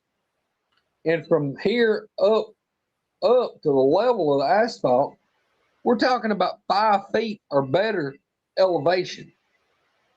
I watched this thing jump, boom, and land in the road, and then run across the highway. And it didn't cross directly like across. It was angling, like coming at an angle back toward me. So it took it a longer distance to cross. And I watched it just, its stride, and that stride wasn't just like real stretched out, real long. It was like it was taking these strides, but it was like hyper speed. It's like its legs were going, and when it got to the side, it's like it got real exaggerated on this leap, and it went across and landed. This ditch over here, it crossed probably 14 feet or 15, and it was another elevation of about 3 feet. But it just like its stride just got a little bit further, and it dooped and landed. And where I'm looking down this road to the left, to my left, there's the road's here, and there's a power line went straight with it. They went parallel. They had bush hogged all under that right of way where the power lines were. Well, where this thing crossed on and ran, there was a power pole, a big wooden power pole, and had a guiding wire that came down because the power line made a corner, and that's what held tension on that last pole. That thing ran between the pole in that guiding wire, and the guiding wire where they went around it with the tractor, there was a privet hedge. They couldn't cut it all down, so that privet hedge was little at the bottom. It went up and kind of branched out, just like this. That thing ran really close on my side of that privet hedge, and it went by it. And I kind of marked where the top of its head was in relation to the very top branches of that privet hedge. It ran through that bush. Now look, it's clear asphalt road. The ditch is basically bush hogged over the ditch. And then this power line, the width of it is, the grass is like 5 inches tall. So this is an opening. I watched this thing travel across. Well, where they had quit bush hogging was another probably 30, 40 feet at least of blackberry briars. And it was nothing but blackberry briars and some grass. And those briars had grown up and just fell different directions. The briars are like little footprints. And this stuff is just like, you can't hardly drive a four-wheeler through it. I watched this thing run through those blackberry briars that wind up being about chest high on me. And I'm 6'1". They're about chest high on me. But this thing from its waist down was the only thing that was obscured with the briars. From its waist up, there was nothing between me and it. And it run over and it went into the pine timber and was gone. All right. The thing was jet black. I'm talking about ink, I-N-K, ink black. And I could see as it's running and it's moving, I could see it was like the muscle here. It was nearly like an edge of like part of a basketball. This was like a ball, nearly like it was rounded. And I could see the bicep like get bigger, and like it would grow and then go back. I could see the muscles on its legs even. I could see them like swell and go back. I was watching it change. This thing was so shiny black, and the light hitting it, it was like you was getting a reflection of the sun off of the hair. So it made it look like it had gray patches that was like moving. It's so black and shiny. But that thing, and y'all, I mean, all this, up to this point, I had had so many encounters, but I couldn't see one. Here I was at work, working. Not over here in the woods hunting when they're harassing me. I'm at work, driving down the road, and I finally see one. And y'all, I'm driving one hand, and I reach up and grab the steering wheel, and I like pull myself up in the windshield, and I'm screaming. I'm screaming at the windshield the phrase, "I see you, you son of a bitch, I see you." And I'm just repeating that over and over and over again. And I'm screaming and cussing at this thing through the windshield because I finally saw it. It's not hiding from me now. This was an accident, sheer stroke of luck or misfortune, however how you want to name it. But that's where I'm at with it. I finally see one. And there's no way to confuse it with anything. They was, oh, it was a bear. No, hell no. Look, there was more of a chance of it being a damn leprechaun than it was a damn bear. I mean, this thing was massive. Where it ran by that privet hedge, that thing like about this much, being as tall as the privet hedge. The privet hedge, me and my dad went over there later that evening and measured it. And it was like 10'2", 10'4" to the top branches. So this thing had to be at least 8.5 feet minimum. And by going by the height versus the width I saw from shoulder, outside of shoulder to outside of shoulder, this thing had to be at least 4 feet wide. So it would have took up, like you stood up a whole sheet of plywood, it would have been as big as a whole sheet of plywood. But I watched it travel across that. There's not an Olympic athlete ever been built that could have done what I watched happen. It couldn't happen. People say, "Oh, it may have been a guy in a suit." Well, what? No, there's no way. There's no way an Olympic.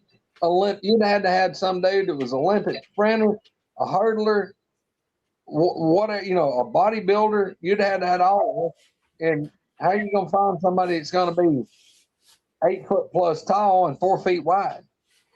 No, And y'all, it was not. There's no way this could have been a suit in any shape, form, or fashion, because I could see the muscles enlarge and go back.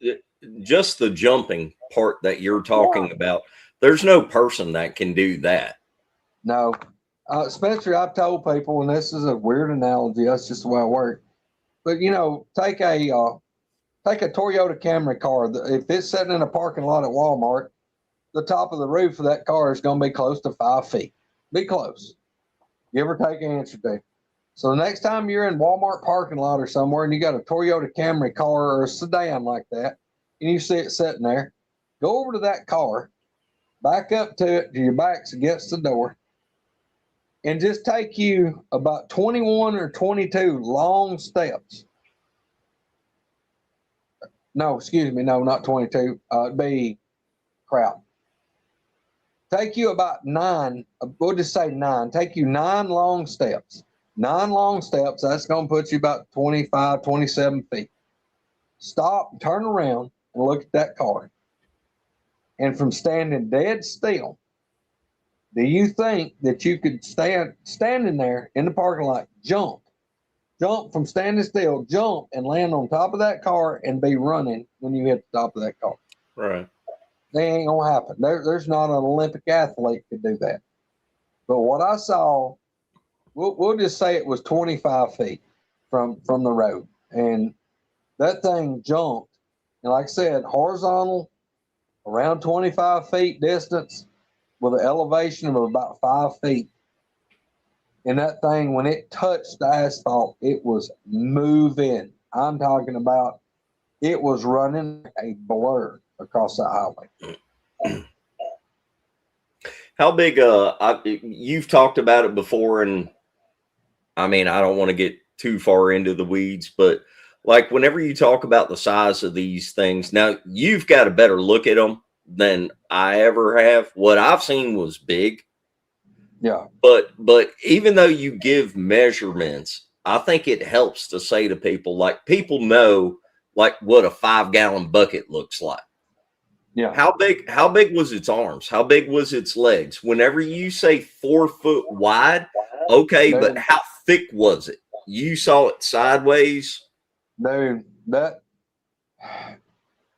the thighs on this thing, it maybe not as big as like a big black trash can, but that thing's thighs was as big as my torso.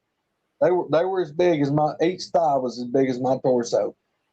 And the arms at the bicep, they looked like they were that big around. I mean, it looked like 5-gallon buckets for biceps. I mean, it was massive. How thick was it? Like back to the front of the chest? From the center of its chest to the back of that thing's spine had to be a minimum of 2 feet, 24 inches at least. It was massive, massive. And dude, the thing, people say, oh, they look like a bodybuilder. Now, look, I know undoubtedly not all of them's shaped the same. Those people say, man, it had this big wide chest and it narrowed down to the waist. No. Mine looked like it had a dad's body. Because now look, its arms and its legs, the muscles were so well defined, but the things, the whole torso was like a tree trunk. It was like it stayed the same, like a barrel outline in the thing's butt. That's what was so funny. It was like it had a big badonka ass on it. I mean, it's like a big bottom mama when this thing. All the ones I've seen have had a massive badonka on them. I mean, it's just like just like Patterson Gimlin. You ever noticed on Patterson Gimlins, you got that big old rounded butt? All the ones that I've got a good look at have had a big rounded buttocks on them. All of them. Thank you for that description.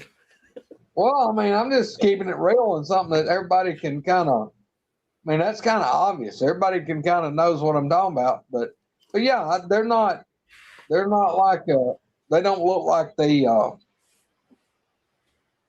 waist and stuff like that. Maybe the ones I've got here are eating good. Maybe they're well fed. They may be a little overweight. I don't know, but speaking of well fed, did you tell the story? I mean, I had to jump off on the last one. Did you tell the story about your dad's deer? Spencer, I can't remember. I don't think I did. I don't think Well, so. Can we tell that anyway? It's in of course I'm gonna reference Tal Branco's book, Bill White, Southern Bigfoot Files, which Greg is featured prominently in.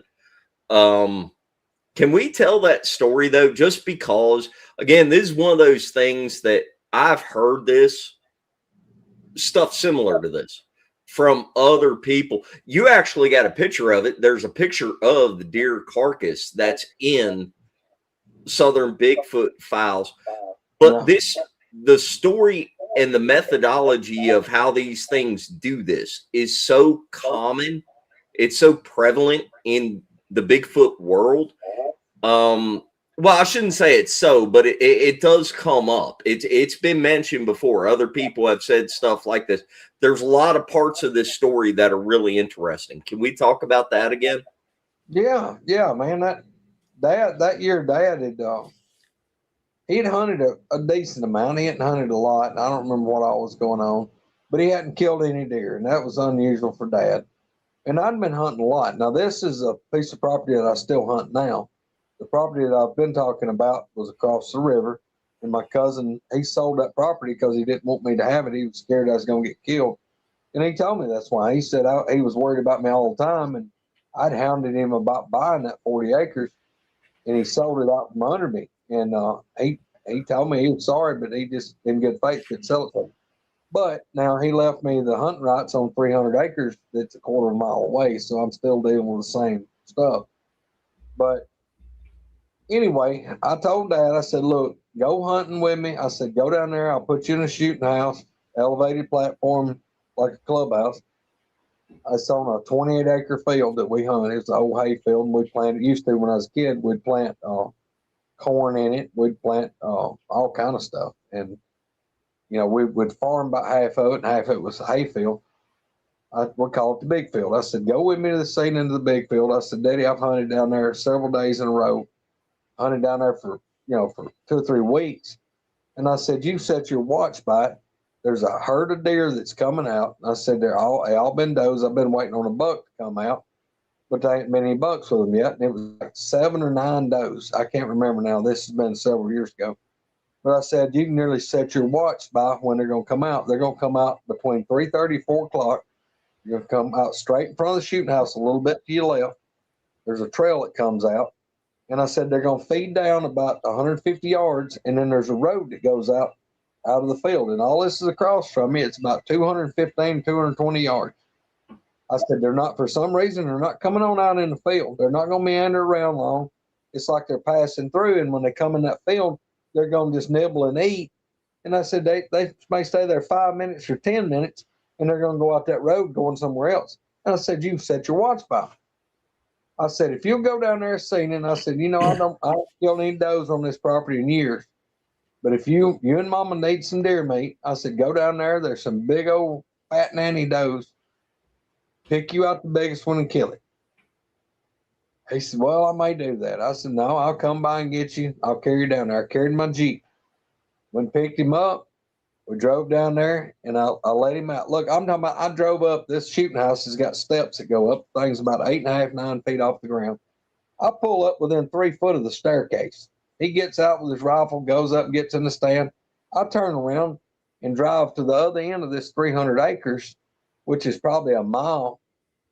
And I go in and hunt a little hardwood thicket by where there's no log house. I go in there, and I'm climbed up in a climbing stand that evening, and I'd saw several deer, but that wasn't nothing I wanted to shoot. I was waiting on a good buck. Well, it starts getting pretty dim. And I'm thinking, well, I'm going to have to get down here in a little bit. But let me back up. Before that, about a little bit before 4 o'clock. It's just a few minutes before 4, I guess. It was at least an hour before we got from a mile down in that way back in this big canyon where his property is, I hear a gunshot. Boom. Thought, well, that was Dad. So I get my phone out and I text him. Was that you? He's like, sends me a message back, and it seemed like I called him. I don't remember text or called. I said, what'd you shoot? And I think I called him anyway. He goes, well, I shot one of them does. He said, they come out just like you said. She come out over there and said they was feeding down, and said before they got over there to go in the woods, said they was going toward that road, and said I picked out a big one and said I shot her. I said, was she laying there? He said, well, said I shot her and it knocked her down.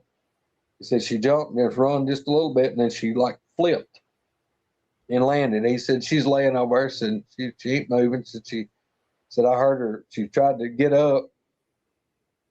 He said I seen her like pick her tail up and her head up, and I heard her. He said I could heard her rattling. A lot of times we call it a death blow. It'd be like a final gasp of air that is, and a collapse.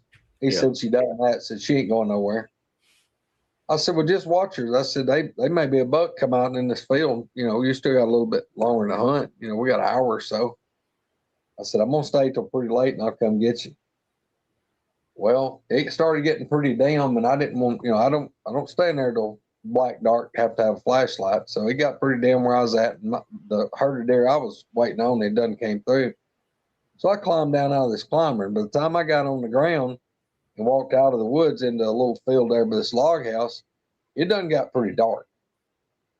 Which I walked down and got my Jeep, and it takes me 15 minutes or so to drive this old farm road through these woods and cross a little bridge and cross through one field into another one, and then drive all the way around 600 yards where he's at. Well, I pull up. Well, I'm sitting there in the same spot right by the bottom of these steps coming out of the shooting house. Well, Dad comes down and gets in. I said, where's she laying? He said, she's laying right over there. Well, instead of going around the field, I just cut across the field. And look, my Jeep has got a winch bumper with a brush guard. It's got had KC lights on there, and it had by the windshield, it had a KC light on each side right above the mirrors. So I got 4 big KC off-road lights on. Headlights are on bright. It's lit up like daytime. Well, I cut across this field that's 200, a little over 200 yards. That's what they're called, KC daylighters. Yeah, well, anyway, I cut across there, and I looked. I said, so where's your deer? He said, she's laying right. He said, well, I don't know. So she was laying right there. And look, what it is where that road goes out. He said she was laying in the middle of that road, and I'd bush hogged all but just about 15 or 20 foot of sage grass that was up about waist high. It went right into that road where the sunlight was hitting it. When I bush hogged that field. Now all this field has been cut, and the grass is like short right on this side. And we pull up there and got my Jeep. I pull the parking brake, it's sitting there idling. We get out, go looking, and right there where he was talking about, there's a pool of blood. It's big as a coffee table. Wet blood, dripping blood, just big as a coffee table. So it's a little bit of hair laying there with it. There ain't no deer. There's no deer to be found. I said, well, your deer ain't here. He said, well, she was there just a few minutes ago. He said, it done got pretty dark. He said, I could look through my scope even after it got too dark to see it with my eyes. And he said, I could still see her white belly. He said, I could look through the scope and see her belly. He said, she's been laying there over an hour. I said, yeah, but your deer's gone. And I go to looking and looking and looking, and that log road, I started walking down that log road, didn't find nothing. I come back, and what I noticed is in the sage grass, the 15 or 20 foot of that sage grass, there's these big oval impressions. And we found several impressions, and what it was a footprint where it mashed that sage grass down. The thing had stepped up there and I guess just snatched that deer and left with it. Well, I told him, I said, the booger man got your deer. He said, what? I said, look at these big tracks right here. He said, well, it ain't here. We took our spotlights and we looked all around the Jeep, all out in the field, make sure that there wasn't nothing out there, that we wasn't just messing up. I said, well, there's the blood laying there. There's these impressions. Your deer's gone. Your deer, that thing snatched your deer. Well, we left, just perplexed about the whole deal. A couple of days passed, and I go back over there to go hunt. And I drove around, and I went into the field, and instead of going to the right and making a loop around the field, I went to the left. And when I kind of went around a little bit of a rise, down there about 400 yards from where I was, I see something out in the field. Now, this field I had disked with a plow. I had disked it up, and I ran out of seed when I was planting it. So this corner, there was a little bit of grass that I had mowed that I didn't disc, and then it was all disc, and then part of it, it was just bare dirt, and it had rained on it a little bit. Well, it was all soft. I mean, you'd sink up 6 inches trying to walk out. Fluffy dirt. Yes. All right. There's something laying out in this field, around in this field, and I'm like, what in the hell? First thing I thought it was a coat. So I just, I'm on private property. I just cut my Jeep to the right where I got the driver's side window toward it. I reach over and grab that rifle, and I just pull the bolt back and throw a shell in it. I shove it out the window because I'm fixing to kill this coyote. That's what I'm thinking it is. Well, I look it through my scope, and I got it cranked up to 12 power. I'm like, what is that? That ain't a coyote, and it's not moving. And I thought, what in the crap is that laying out in this field? Because it's just like shining. This thing is out in this field. I pull my rifle back in, pull the shell out of it, put my rifle back, and I drive over it. And when I pull up, you could see the tracks where Dad and I had been there a couple of days before. And I'd pulled up to that where that blood spot was, and I'd made a U-turn out in the field, and we left. You can see my tracks plain as day. But when I made that loop out in the field to turn, it was several yards. It's probably 25, 30 yards from the edge of the wood line where I made this turn. This thing is laying within just a few feet of where my Jeep tracks was from a couple of days before. And it was a deer carcass. And this thing had been peeled. I'm talking about peeled. It looked like you had grabbed it and caught it in the middle, right between its front legs and back legs. It looked like you grabbed the hide and pulled it like this. The hide from the middle was stretched up over its head and was still attached, and it looked like a big, like a blanket tied on it. And the back hide was stretched. It was ripped. It was ripped over the butt. It was dangling down. And every big part of meat on this thing, like there was no cut marks like from a blade. Nothing that looked like it. It looked like everything was just pulled loose. Like the hams, like the big muscles was ripped off the hams, and there was it still had some meat that was still stuck to the bones. The rib cage still had some meat in it, but all the insides was gone. It was like it just ripped it out of below the bottom rib.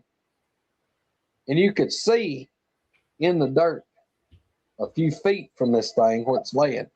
You could see where that thing, undoubtedly it was thrown, and it come in. You could see where it impacted the ground, kind of dug in, and this thing had rolled and come to a stop.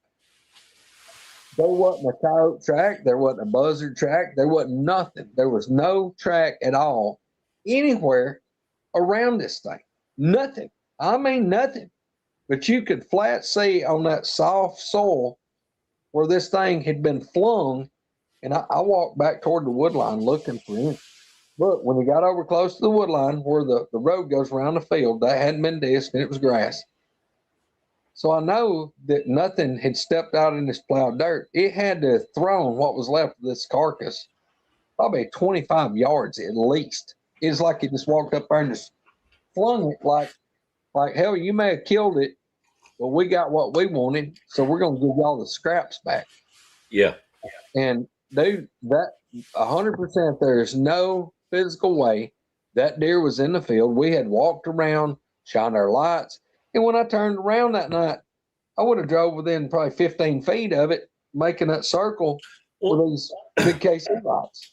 Hey, well, I mean, we've gone over this before, but let's do it again since you're talking about it. But number one, so KC daylighters are bright lights. I mean, you probably had enough lumens on there that it was lit up like a high school football field whenever you were driving around.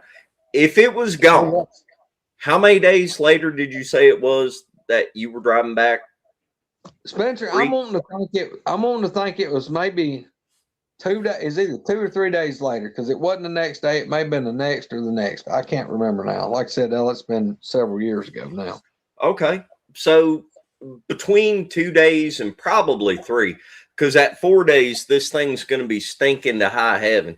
But you've seen enough animal carcasses, just like all of us that hunt and been in the woods any amount of time. You know, the odd thing, well, there's 20 odd things that stick out about this that you hear other people talk about. But one of the main things, and you've had this happen with other experiences you've had, one of the main things is no other animal coming up and messing with it. No signs in the dirt, no predation from buzzards, coyotes, anything else that would mess with it. But also, like you're talking about with skin being torn front and back. Now, that's one of the key giveaway things. That thing's neck, its neck. You know how long the neck is on a deer. That thing's neck looked like you had grabbed it and kinked a garden hose. Yes. It was spun around. Yes. Its neck made it like a loop. That thing's neck was like, the whole neck was like spun in a circle. Now, I don't know if it did. I don't see how it did that from just impacting the ground. It was like something just wrenched its whole neck and just spun it around. Well, it was wild. The legs, the rear legs, were they still intact? Were the legs still on it, or were they tore off? No, it was all, there wasn't nothing separate. Everything was all still attached at some point. I can't remember now, Spencer.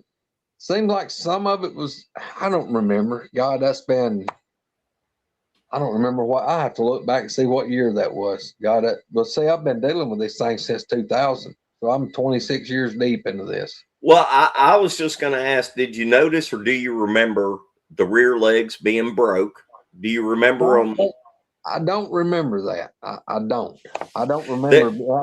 I don't remember any bones being broke, but I don't remember what all was still with it. Well, I know the hams were still there because I remember it was like you just grabbed the meat and was just ripping it off in chunks. It's like all the big. So yeah, I'm pretty sure all the hams are still there. And here's the other part of it. Dad shot that deer like he was looking across that field. The deer's head was facing Dad's right. And he said he shot it right behind the shoulder, trying to shoot it in the lung. Well, on that rib cage, on the rib cage itself, there was a rib bone on this side that would have been right in here. That thing had a hole, which Dad was shooting a 22-250, which is a hyper velocity 22 caliber bullet. That's a great gun. All right. There was one of those ribs where the rib bone come around, right in the center of that rib. It looked like you took a drill bit and drilled a hole.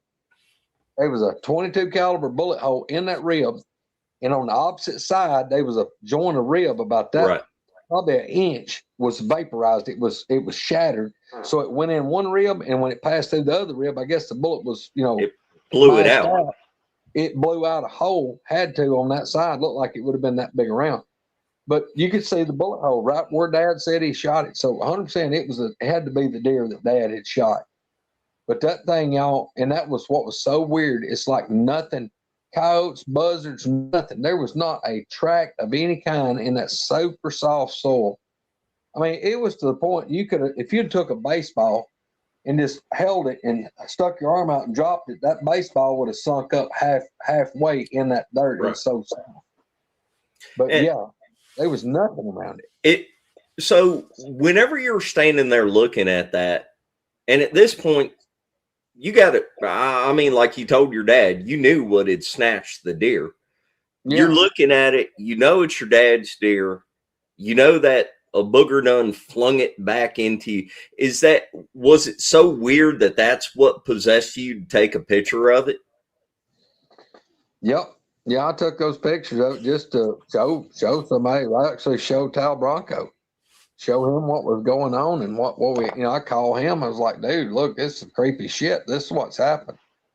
He's like, yeah. All they done was got a free meal. They didn't have to run that one down or kill it. They just waited till it got dark and they capitalized on it. But man, that we've had I hadn't had none in a long time, but over the course of several years there, we had 6 deer that vanished under similar circumstances. And we just had to change how we were doing anything like deer hunting. We couldn't leave one. I mean, if you kill one, Yeah. you couldn't leave it and go get a vehicle. No, when we shoot one now, you call if you've got to get out of sight of it to go get a vehicle. No, you sit right there and you watch it and you call somebody. I'm like, hey, come over here and help me load this because I ain't gonna leave it. Right. Now the field that Squirrel and me and Mark and Rebecca were at, where Squirrel and Rebecca walked off on their own, that's a different property than what you're talking about, ain't it? Or is that the same property? All right, we're that big field that we were in, where Misty and we made that big loop around that big field. Yeah. And you go down to that end, we came up and I had a shooting house on a hill. That's the shooting house Dad was in. And across the corner where Misty and Rebecca freaked out, that's on the corner where the shooting house is. It's down about it's about 300 yards from the shooting house, but straight across the field. So from where Misty and them got freaked out, it's about 300 yards to where this deer come up missing. It's right there at same field. So that's the property that you still hunt now. Yes. And now that's not the property where you had. That's not the property where you had Abby in the house with you, is it? Where it was? Is that? Yes, that's the same shooting house. Same shooting house that Dad killed that deer out of. That's the one that me and Abby were in about, I guess, 3 years ago this year. They came in. They was a booger came in and was breaking tree limbs. Yeah, it broke several tree limbs on me and her that evening within 15 minutes. So through the woods, how far is that from the original property with the gate where you had all the stuff happen? It's not far. It's about 500 yards. Through the woods. Through the woods, it's about 500 yards. So where your original property goes down by the water, you're talking about like right there it comes up, and this is kind of the same property. Yeah, well, what it was, he had property on one side of the river, had 40 acres over there, and he crossed the river, which is 150, 200 feet wide, and there was a 40-acre tract that's a quarter of a mile across that 40, and then this other property that I hunt now is there. So it's like his property, a river, a different piece of property that nobody goes to, and then his property is 300 acres here. So it's across 40 acres that separate it. That's why you didn't want none of us walking down to the bottom section of that property. See, you didn't tell us all this. Yeah. But so whenever you found the deer carcass, what did you do anything with the deer carcass? Did you just leave it laying there? Just left it laying there, and then it eventually come up missing. But the other deer that have been snatched, you've not had another carcass thrown out there? We hadn't had anything brought back. They've just got taken, just come up gone. And I tell people, as I killed my first deer before my 5th birthday.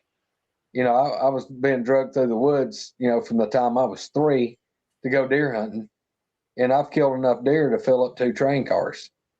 I've spent a lot of time in the woods, and I can look at blood and tell you probably within a 90% chance of where you hit the deer and how. If you tell me how it reacted, and I can look at the blood, I can tell you the probability of the time to find it. Hey, Greg, give me 1 second here. All right, Charles. I'm in Franklin County, Virginia, and I would like to hear from you, just so you know. And definitely, that's the email right there. Send me an email. I'll get you my number and let me talk to you. Pretty please, if you would. Definitely. But no, man, Spencer, I called up a Wanda. She'd always Wanda hunt. She's killed a lot of deer. I mean, I got her into deer hunting about 32 years ago, And we started dating. I started carrying her to the woods with me, and it's just the way we live. And we don't. Matter of fact, they're wanting sloppy joes tonight, and I told her, I said, I don't have any deer burger ground deer meat left over here at the cabin. I said, I like yesterday, she said something about it. They'd come over here and stayed. And I said, look, I don't have any deer meat. I've got a bunch of sliced and cube, like backstrap and cube steak. She said, you don't have any deer burger? I said, no. Well, there's still some in the freezer that last deer that Abby killed. I'll have to bring it over here. I said, well, look, you got to go to the store and get some stuff. Just get some hamburger meat, just some beef. She's like rolled her eyes. What? I said, just get a couple of pounds of beef. Well, no. They won't eat beef. We eat deer meat. So, but anyway, deer makes a better sloppy joe and spaghetti than burger does. Yes, but anyway, y'all, she had seen me go in the woods. I'd put her in a tree stand or in a shooting house, and then I would go traipsing through the woods, stalk hunting. And I'm pretty bad about. Now I may have my rifle on my shoulder, but I've killed a lot of deer. I'll sneak up and kill them with my .357 Magnum pistol, just to hunt with a pistol. Oh. And I'd sneak up on them. Well, she said, "Well, how come you don't never take me and carry me and let me walk around with you?" I said, "One thing, you won't be damn quiet." Well, why? I want to go. So we snuck in. It was during the rut. And we snuck down a log road on this property. And look, this would be from where Dad had that deer snatch Spencer. That road that I was telling you about where that deer fell, right going into that road. If you made that road, it's not quite a quarter of a mile. It goes in on one end of this big field and makes a loop out through this other timber, and it comes in on the other end. Yes, yeah. We got on the back side of that, and there's a sloping hill that is kind of like a big mound up in the middle of this, between this field and where we're at. So we would have been 500, 400 yards maybe from where Dad's deer got snatched. We snuck around and we got in there. I told her, I said, look, I'm going to take this grunt call and I'm going to see if I can call you up a buck. And there was a stump. I said, sit on that stump. And I got behind her about 6 feet. And I started calling with this grunt call, and I had a buck answer. And I told her, I said, get ready. And I see her, she got her Browning rifle. She brought it up. She owns a rifle like mine, except hers 270. And she's got a rifle pointing down. She's sitting on this stump about knee high. And I can hear this buck down here. Well, here in a minute, I hear one over here to my right. And I just cut my head and looked. And where we're on a ridge where it come down, and there's a buck coming this deer trail, and he's coming right to us. Well, what I didn't realize is the deer trail come right in front of Wanda, where Wanda's sitting. And I'm like 6 feet, and I'm going, hey, there's one to your right. There's one to your right. I'm whispering, like, get your rifle up. She brings her rifle up like this, and I'm like, flip your safety off. I hear her do that, and this buck is about 25 feet, and this thing continues walking. Her rifle's pointing like here. This buck walks in front of her rifle barrel. The end of the barrel was about 10 inches from this deer's rib cage when she pulled the trigger. This deer was like, it could have turned its head and hooked her rifle barrel. She shoots this deer through right through the back of the front shoulder, and it turns it a barrel. It flips, just kalunk. And it's laying there kicking, and she's in astonishment, and I'm going, shoot him again. And she just freezes. Because, y'all, this is like an 18-inch wide, 8-point buck. Alabama buck, a nice one. And this thing's laying there kicking. Well, it wobbles and it stands up, and I'm like, shoot that deer. Good Lord, that's a dangerous situation. And she's sitting there just shaking. Well, the deer starts staggering, and it walks about 15 yards, and just goes bloop and falls over. It's laying there, and we watch it quit breathing. We're 15 yards. It's laying there dead as a biscuit. We're standing there, and she's got tears running, and she's got her gun on safety, and I give her a hug, congratulate her, and all that. This deer's dead as hell. It's laying right here in the hardwoods, right by this log road. We got to walk out probably back that way, probably close to 300 yards to get out of Suzuki Samurai. It was cow mode. We hunted out of it. I said, well, let's go get the samurai. We'll come back and get it. Hell, he ain't going nowhere. He's dead or shit. We walked back out. Called Dad. Dad shows up, him and Alan. We go back in there because I'm going to need some help load this deer. This deer's probably close to 200 pounds. We drive back in there, and that buck's gone. There's a damn big bloody spot about this big. There ain't no deer. That deer is gone. Gone, gone. Wasn't no drag marks, wasn't no nothing. That deer was gone. We wasn't gone 15 minutes. So it's just that proper. See, it makes a lot more sense now that I know, because I've been there and I've seen it. It makes more sense now that I know where all this stuff happened at. Which I wish that everybody that was listening to this could. I will tell y'all this. Greg can talk about it, but where Greg's man cave is, where the original property is that he had all the stuff, where he's hunting now, it's all, if you could see it, it's like in a triangle, and it's all around this water system that goes to the very back of his man cave. And this is why I keep going into, I think they knew, like they figured out on the original property that he's at the man cave, and then on the new property that he hunts at, where he hunts at now, apparently, which I didn't understand that, but it's all so close together. They've just done triangulated and figured out who Greg is and where he lives and where he goes and all that kind of stuff. And they just know him everywhere they goes to. But yeah, hey, look, give me just a second. Let me pop up my squirrel image. I have got to go get rid of this Coca-Cola. I'll be right back. Okay.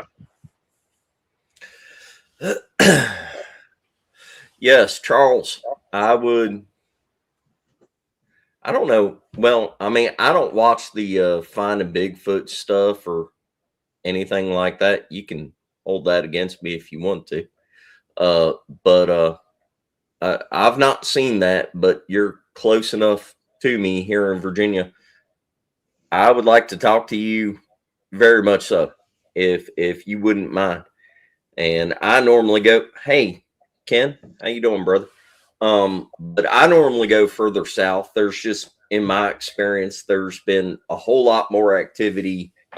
Georgia, Alabama, Tennessee, Kentucky, all of that area, compared to what's up here. There's activity up here. But I would like to talk to you very much, if you wouldn't mind. Brother Billy, just so you know, I was coming to church this morning, but Amory didn't feel that good, so I just let her sleep in and everything. And y'all, this is part 3 of Greg's stuff, and so I guess we got about 6 hours into Greg's stuff.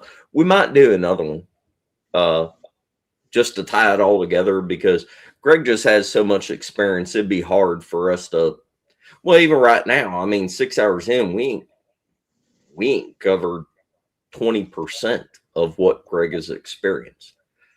And we're doing this kind of in a retro thing where we're going back in time and talking about it. And he's had a lot of stuff that's happened, you know, in between that, well, just in the past 4 or 5 years, right there at his property. So it's hard to keep all of this stuff in a working order. I hope it makes sense to y'all. Charles, look, here, I will, right there is the email.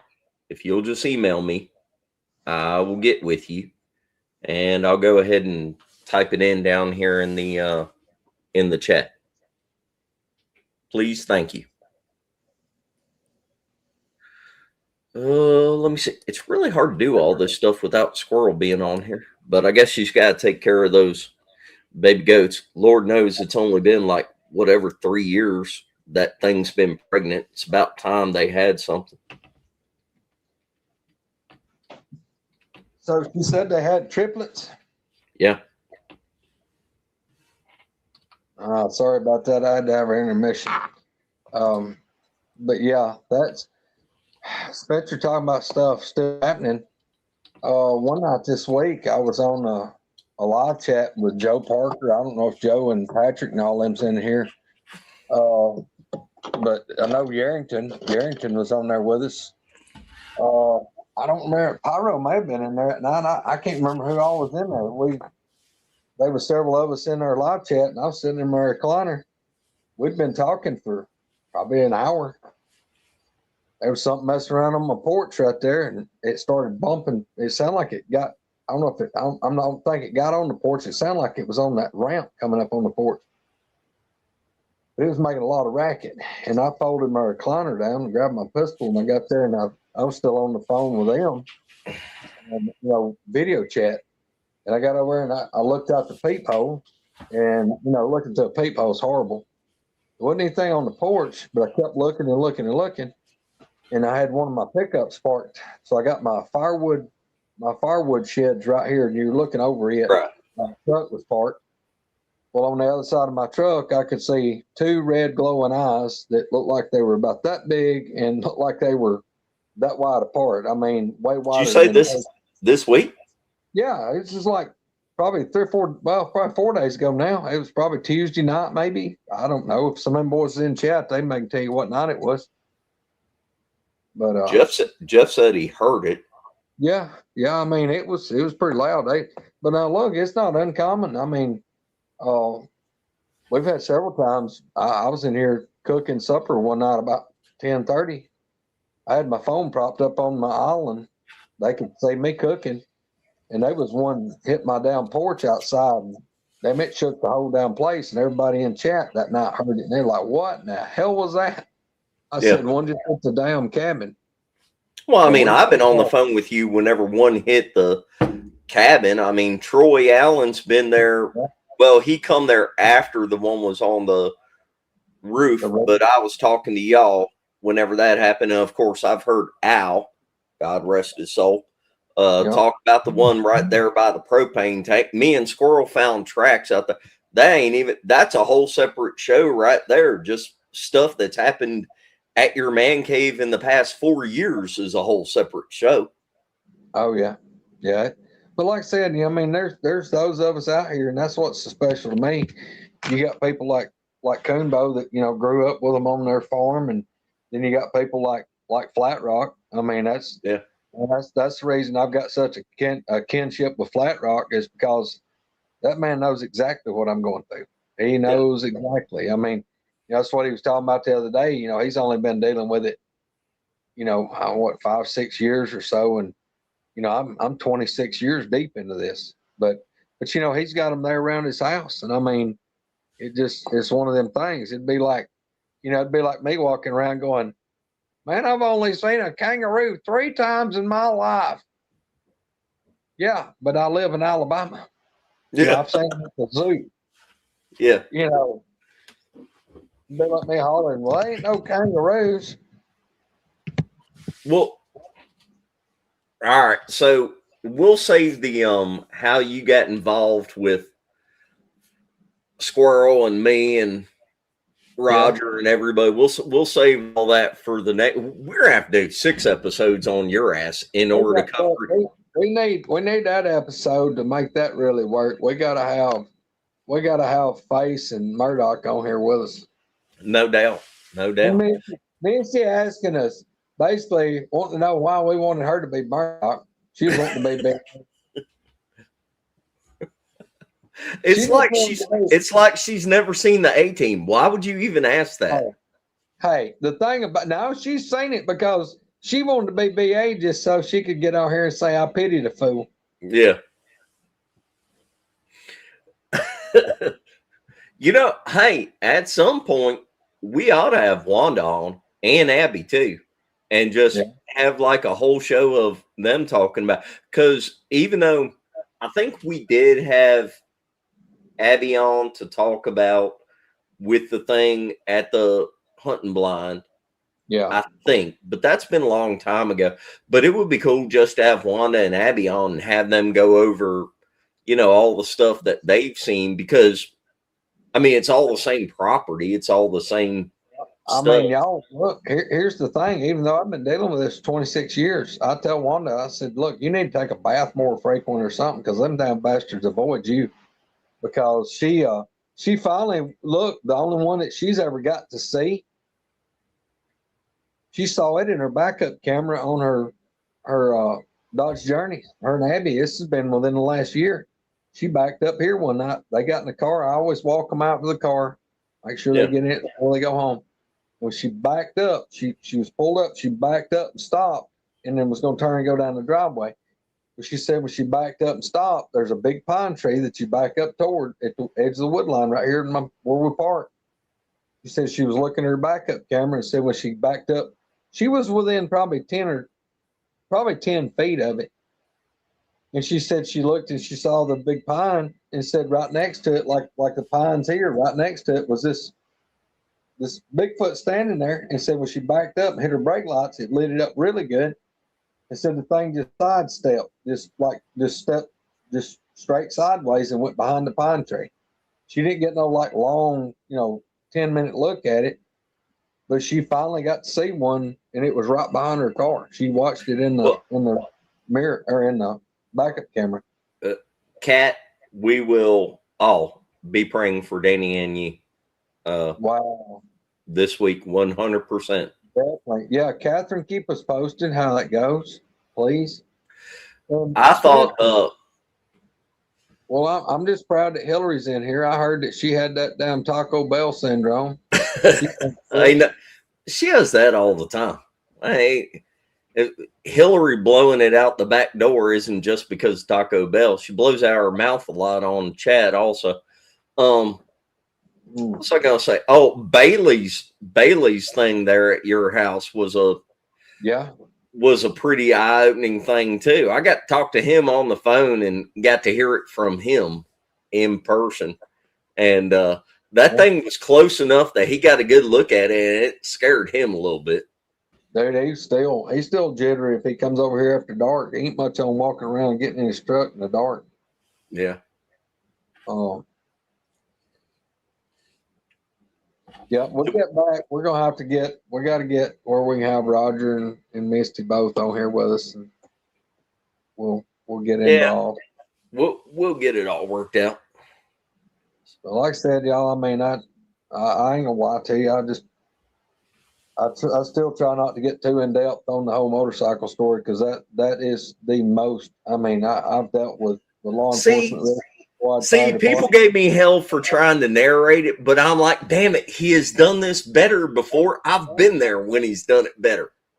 Yeah. It's well, it helped me get through it this time, because y'all did kind of break in on me, and it gave me a chance to breathe and focus. But yeah, it's if I go through it, and there's if y'all just turned me loose, I would have been broke down by the end of it. I ain't gonna lie, I had some tears running a while ago a little bit, because it messes me up. Hey, Howse, I know you said that was probably the most, terrifying time talking about down there. As much as you've been around them, that one probably affected you the most. And I can understand why, brother. I mean, if you were there, you threw that bit in at the end where you're like, hey, they always went towards the river, and you knew if it was coming that way, it was going to find you. It was going to come to you. Even though that was the most terrifying time, did you already talk about the log thing with the ones doing the talk and everything where they snatched up the log? I don't think we've talked about that yet, about them talking. I can't remember what we have talked about, but that was absolutely petrifying too, because I thought, man, 100% there's damn sure two of them here, which I've had more than two of them, or more than one of them a bunch of times, but those two were talking back and forth. That's all I can label it.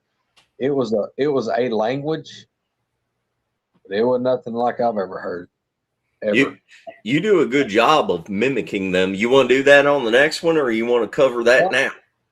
It doesn't matter. I mean, cover it now. Let's go. Well, I mean, I'd went in there and I'd hunted that lower field that people started me about, and I'd went in there that day by myself. I was gonna try to stick a deer, with a crossbow. Alabama just started where we could use crossbow, which, for my safety and protection, I'm not going in the woods with a damn stick slinger, bow or crossbow. Oh, come on. And I had for personal protection, that 357 combat revolver dangling right here. But I'd hunted this stand a couple of days that week, and it was like a couple of 3 days in a row. Right before dark, at the far end of that field's about 80 yards long, and it would be 10 minutes before dark, 15 minutes before dark. There'd be a buck step out in the bottom of that field. He's coming down a trail. He'd come out in that field, and that deer would step out in that field. He wouldn't need a bite of nothing. He'd step out there and he'd raise his head up and he'd look all over that field like, well, are there any does around here? And that son of a gun wouldn't stay there but a minute or two, and he'd walk another step or two and he'd look around that field. He'd turn around and he'd go right back in the woods. He'd leave. He's gone. And this was a really, really good buck. Now I'm talking about, perfect 8-point. I've said probably 18-inch spread. He was a nice buck. And I'm trying to figure out how I can arrange a date between him and this broadhead. Well, I wind up, I can't get him any closer. And, 80-yard shot, ain't gonna work. No. So what I wind up, I devised me a plan, because about nearly halfway between my stand and where this deer was coming out, there's a road. You went in the field to my right, and you come through the field, and then the road went out to the left. So where it went out down to the water was on down toward the deer. And there was a big white oak tree that I don't know if lightning hit it, storm damage, whatever. But there was a big chunk of this tree had fell out. The whole top had fell out and fell right down just really close to the base of this big oak. And this thing was about 10 or so feet out of the field to this big tree. Well, here's this big brush, like the whole top of this tree, there's limbs up, they're chest high on me. Well, I devised me a plan. I carried me this little short stool in there, little camouflage seat. I got in there really early that day. And I got in and I cleared me, took my boot and raked a little trail about this wide, just, say 12 inches wide. Raked the leaves back where I could go in and out of there really silent, just bare dirt or a little bit of grass. And I could get over to this tree, and I was like this big oak bottom and then this top, I got between them, got right up against that tree, and I raked me out like a car hood, got it down to the fresh soil, put my seat up. I even took some little old pruning snippers that I carry in my little pack, and I cut some little pine saplings, probably 4 foot tall, and I jobbed them in there and made a blind, a natural blind.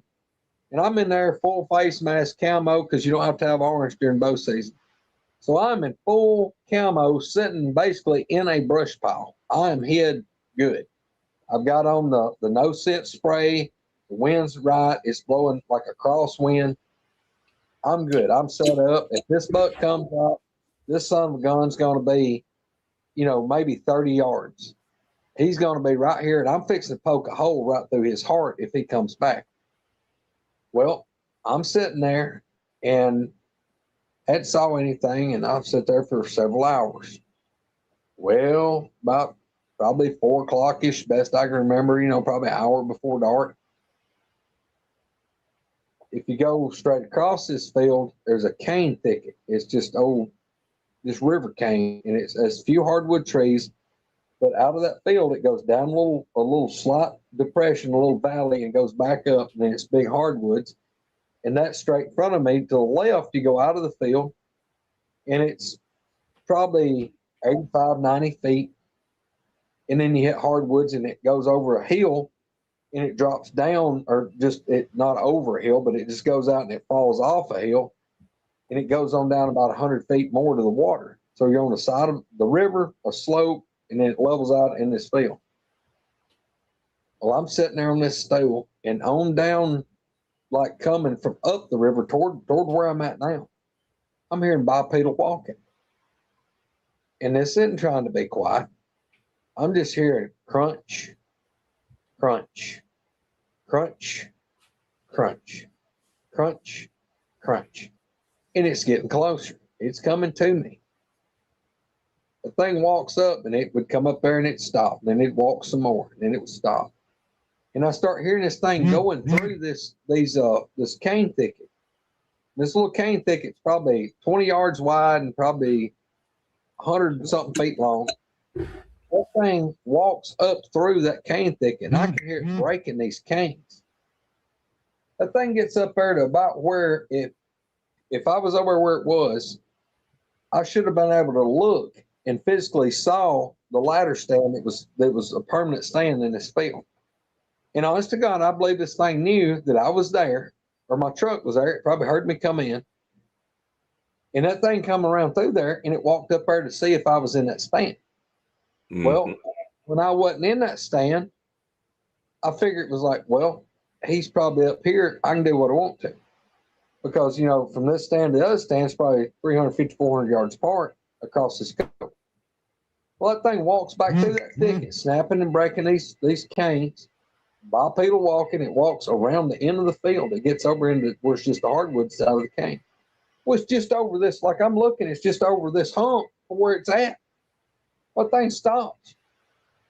And I hear it sounds like a piece of Velcro, 12 inches wide and 20 feet long, gets pulled apart. And what it is this rotten log that winds up being about, it's big around as my torso. It's knee high or better. And it's about 20-something feet long. It's laying on the side of this hill. And when you got a log, it lays there for a really long time. It'll get those little, it's like little spores or whatever. It'll grow down in the ground. It's like little roots come out the side of it. Yes. I hear that thing rip loose, like, and it gets silent for just a second. And then you hear it, whoop, wop, wop, wop, boom. And it ripped it loose, and like it tossed it, and it hit the ground, and it rolled a couple of times. And I hear this log rolling. I hear it rolling and mashing leaves, and you hear whoop, whoop, whoop. Boom, it hits another oak tree and it stops.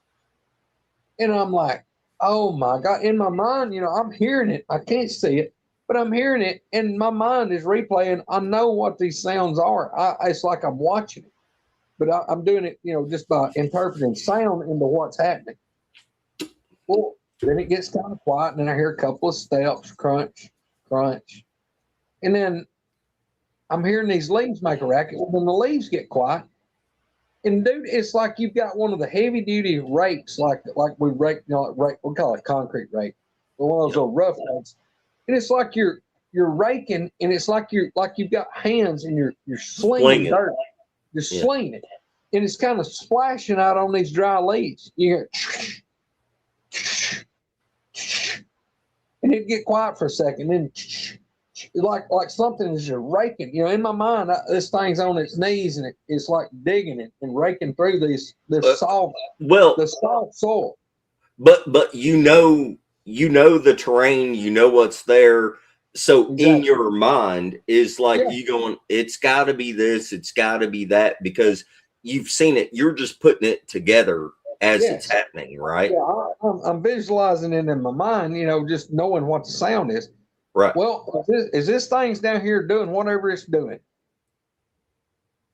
Like I'm looking here, and it came in from over yonder, and now it's down here. I start hearing this same bipedal walking. Now this one's still here, but I'm hearing more bipedal walking. Crunch, crunch, crunch, crunch, and it's a little faster than the first one that came in. I hear that thing go down, and it crosses that little swag and comes up. Now it doesn't go up in the cane break like the other one. No, it goes straight around the end of that field and goes right to where this other noise is. This just walks up to that one. It goes straight to it. And that's when they start talking. And it was like a heated argument. And I'll say this again, because I've said it a bunch of times. I love Chinese food. I even think their culture's cool. But if I go into my favorite Chinese restaurant and I tell the dude that I want General Tso's chicken or I want black pepper chicken, he's going to turn around and scream at the guy over at the big wok. And it sounds like they're mad as hell and he's fixing to cut his throat, because they're like, oh yeah, blah, blah. And it's like they're pissed. I mean, he may be saying, "Hey, dude, we need a black pepper chicken to go," but their tone and the way it comes out sounds like they're madder than hell. Just like my wife, the other day. Anyway, Stop. anyway, these things have got, and it's not long and drawn out. It's not. It was like, and it was two different voices. It would be like if somebody heard me and you, heard my voice and your voice are totally different. I'm hearing two different voices. And in my mind, it was kind of like when you see Major League Baseball and you have a manager get out there to the umpire and they're in each other's face and they're just like, nim, nim, nim, nim, nim, nim, nim, nim, nim, nim, nim. That's the way in my mind that these things are pissed and they're like at each other's throat arguing. But, and it would get on a syllable and it was like a broke record. It was like it would get on a syllable and it was like Mel Tillis stuttering. but they would go, it would go, oi, oi, yeah, oh yeah, oi, yeah, yeah. And then the other one immediately, as soon as that one voice would quit, the other would go, oi, yeah, oi, oi, oi, and it would just be back and forth and back and forth and back and forth. And y'all, this is not, I'm not talking about I'm straining to hear it. I'm like, oh my God. Oh my God. These things are less than 100 feet. They're right here. I just can't see them because the terrain where I'm looking, it rounds over and they're just over the edge of the hill. Well, it's like they had to have been married over 20 years. Let's put it that way. That's the way they sound. You know, they're at each other. And I'm listening to this shit and I'm putting it together. I got to get Greg's ass the hell out of here because I don't know what the hell they're tore up about. But apparently they're probably hungry. They're down here eating bugs and worms. And there's 250 pounds of meat that's, red meat, red beard. The motorcycle story that got you tore up, but getting in between a pissed off husband and wife that have been married for 30 years, this didn't do it. Oh, dude, look, this is in the top two. That's what I'm talking about. This freaked me the hell out, and I was scared to death. Look, dude, I devised a plan. Now I've got this crossbow laying in my lap. I'm sitting in this little squatty chair, and I'm hoping and praying that I can get up out of it and this thing not squeak, squeal, the fabric not ruffle, nothing. I've got to get out of here silent. And I'm afraid to stand up because I'm 6'1", and I don't know how far I've got to stand up before where they're over the hill down here and I'm up here that my head pokes up. And y'all, I am like crouched down. I've done pulled this 357 out. I've got the crossbow in my left hand, the pistol in the right hand, and I've done thumb cocked it. I've got it thumb cocked to cut down on time in case I got to go to shooting. And I'm duck walking. I'd like take one or two duck walk steps and I'd freeze and like, yeah, I can still hear them. I'd take one or two steps because they wouldn't just, they got to where they would quit jabbering, but I could hear the leaves and the stuff splatter. So I guess both of them's digging, but then they would just, and I'm like, what is going on? And, I know they're communicating, but I'm trying to process.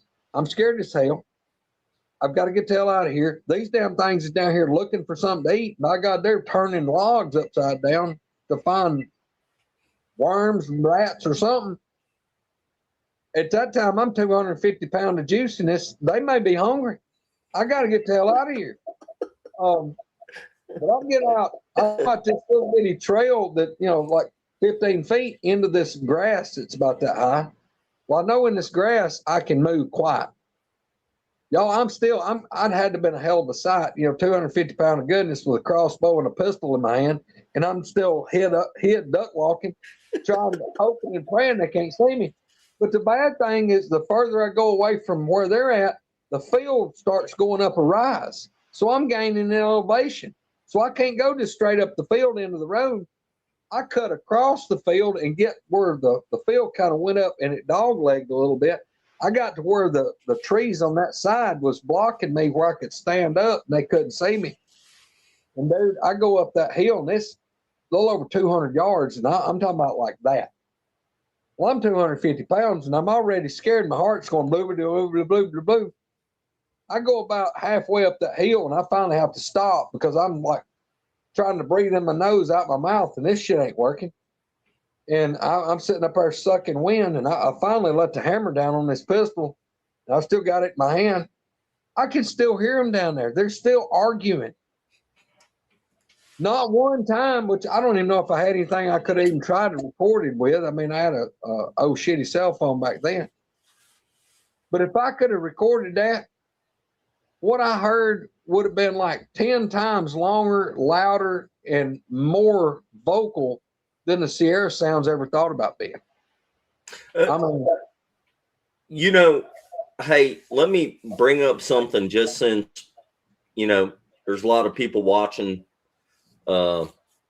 Squirrel brought this up earlier this week in our group text. What he's talking about with the samurai chatter is what it's normally called, but you know, I mean, whatever, it's their language.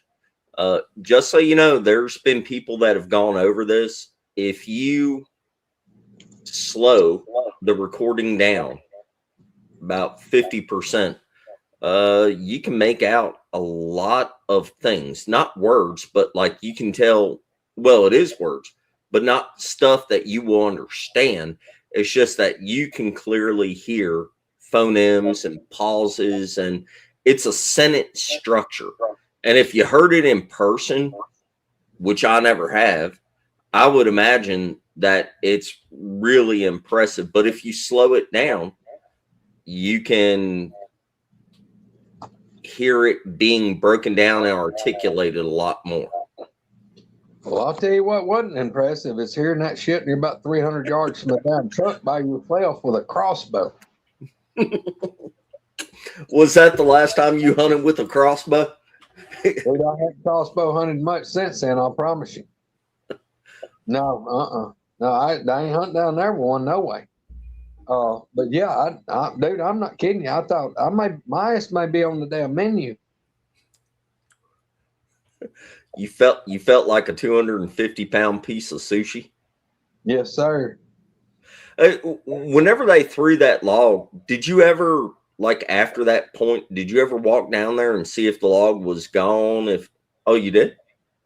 The log wasn't gone. It was rolled down into a tree, and you could see where that log had been. Really?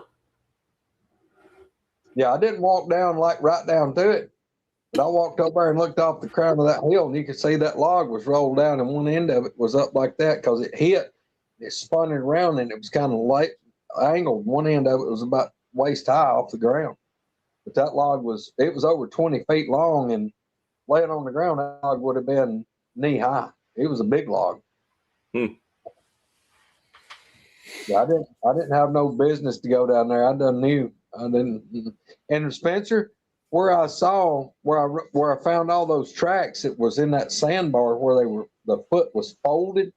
Yeah.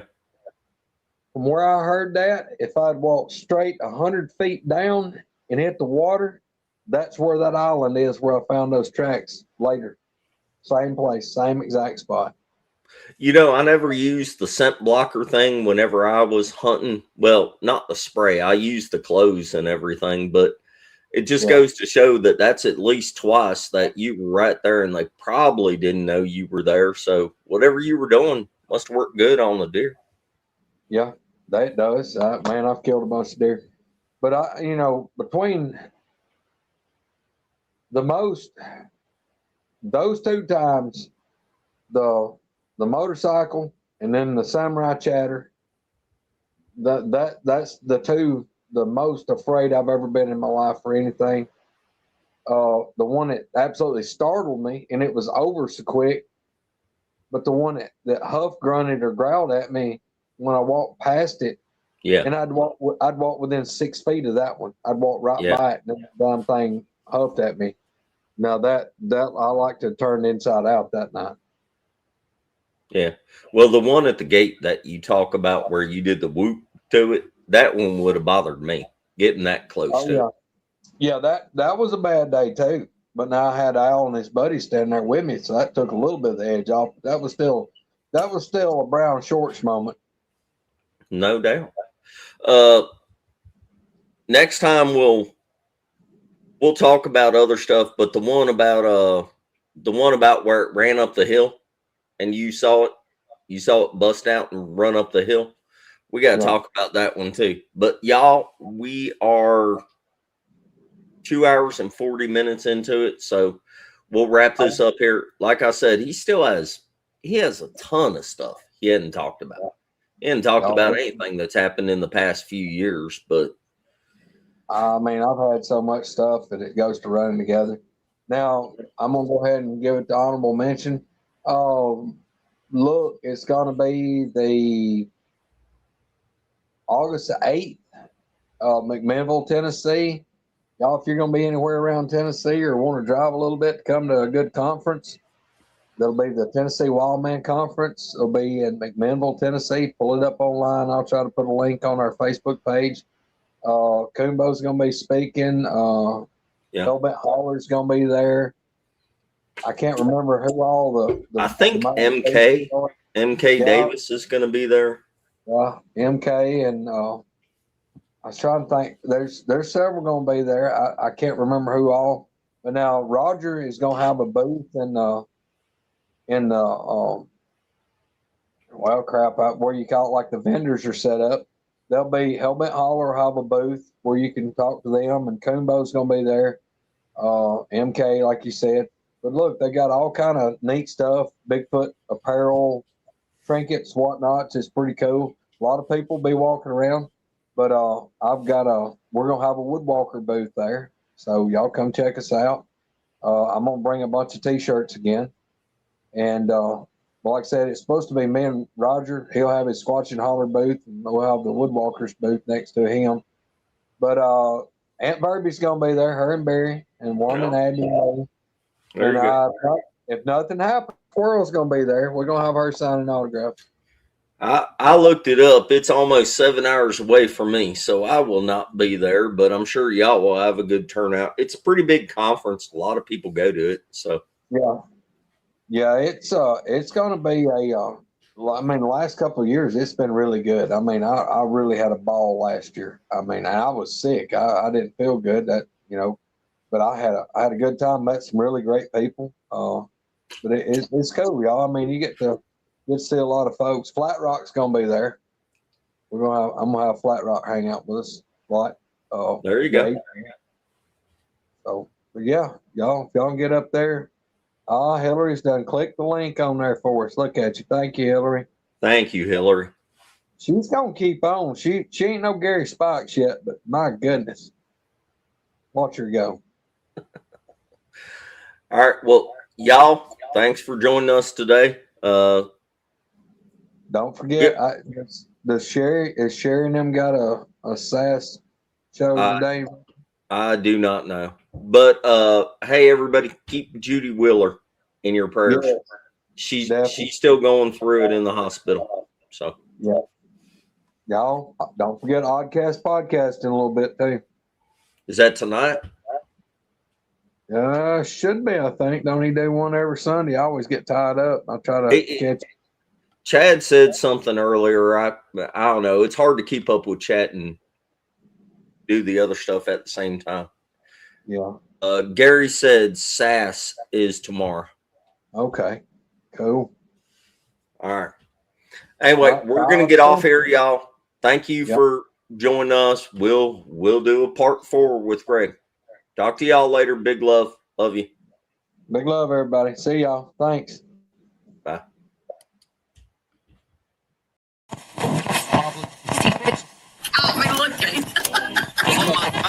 On the computer, you have to hit okay. Anyway, just turn me on, turn me up, and turn me loose.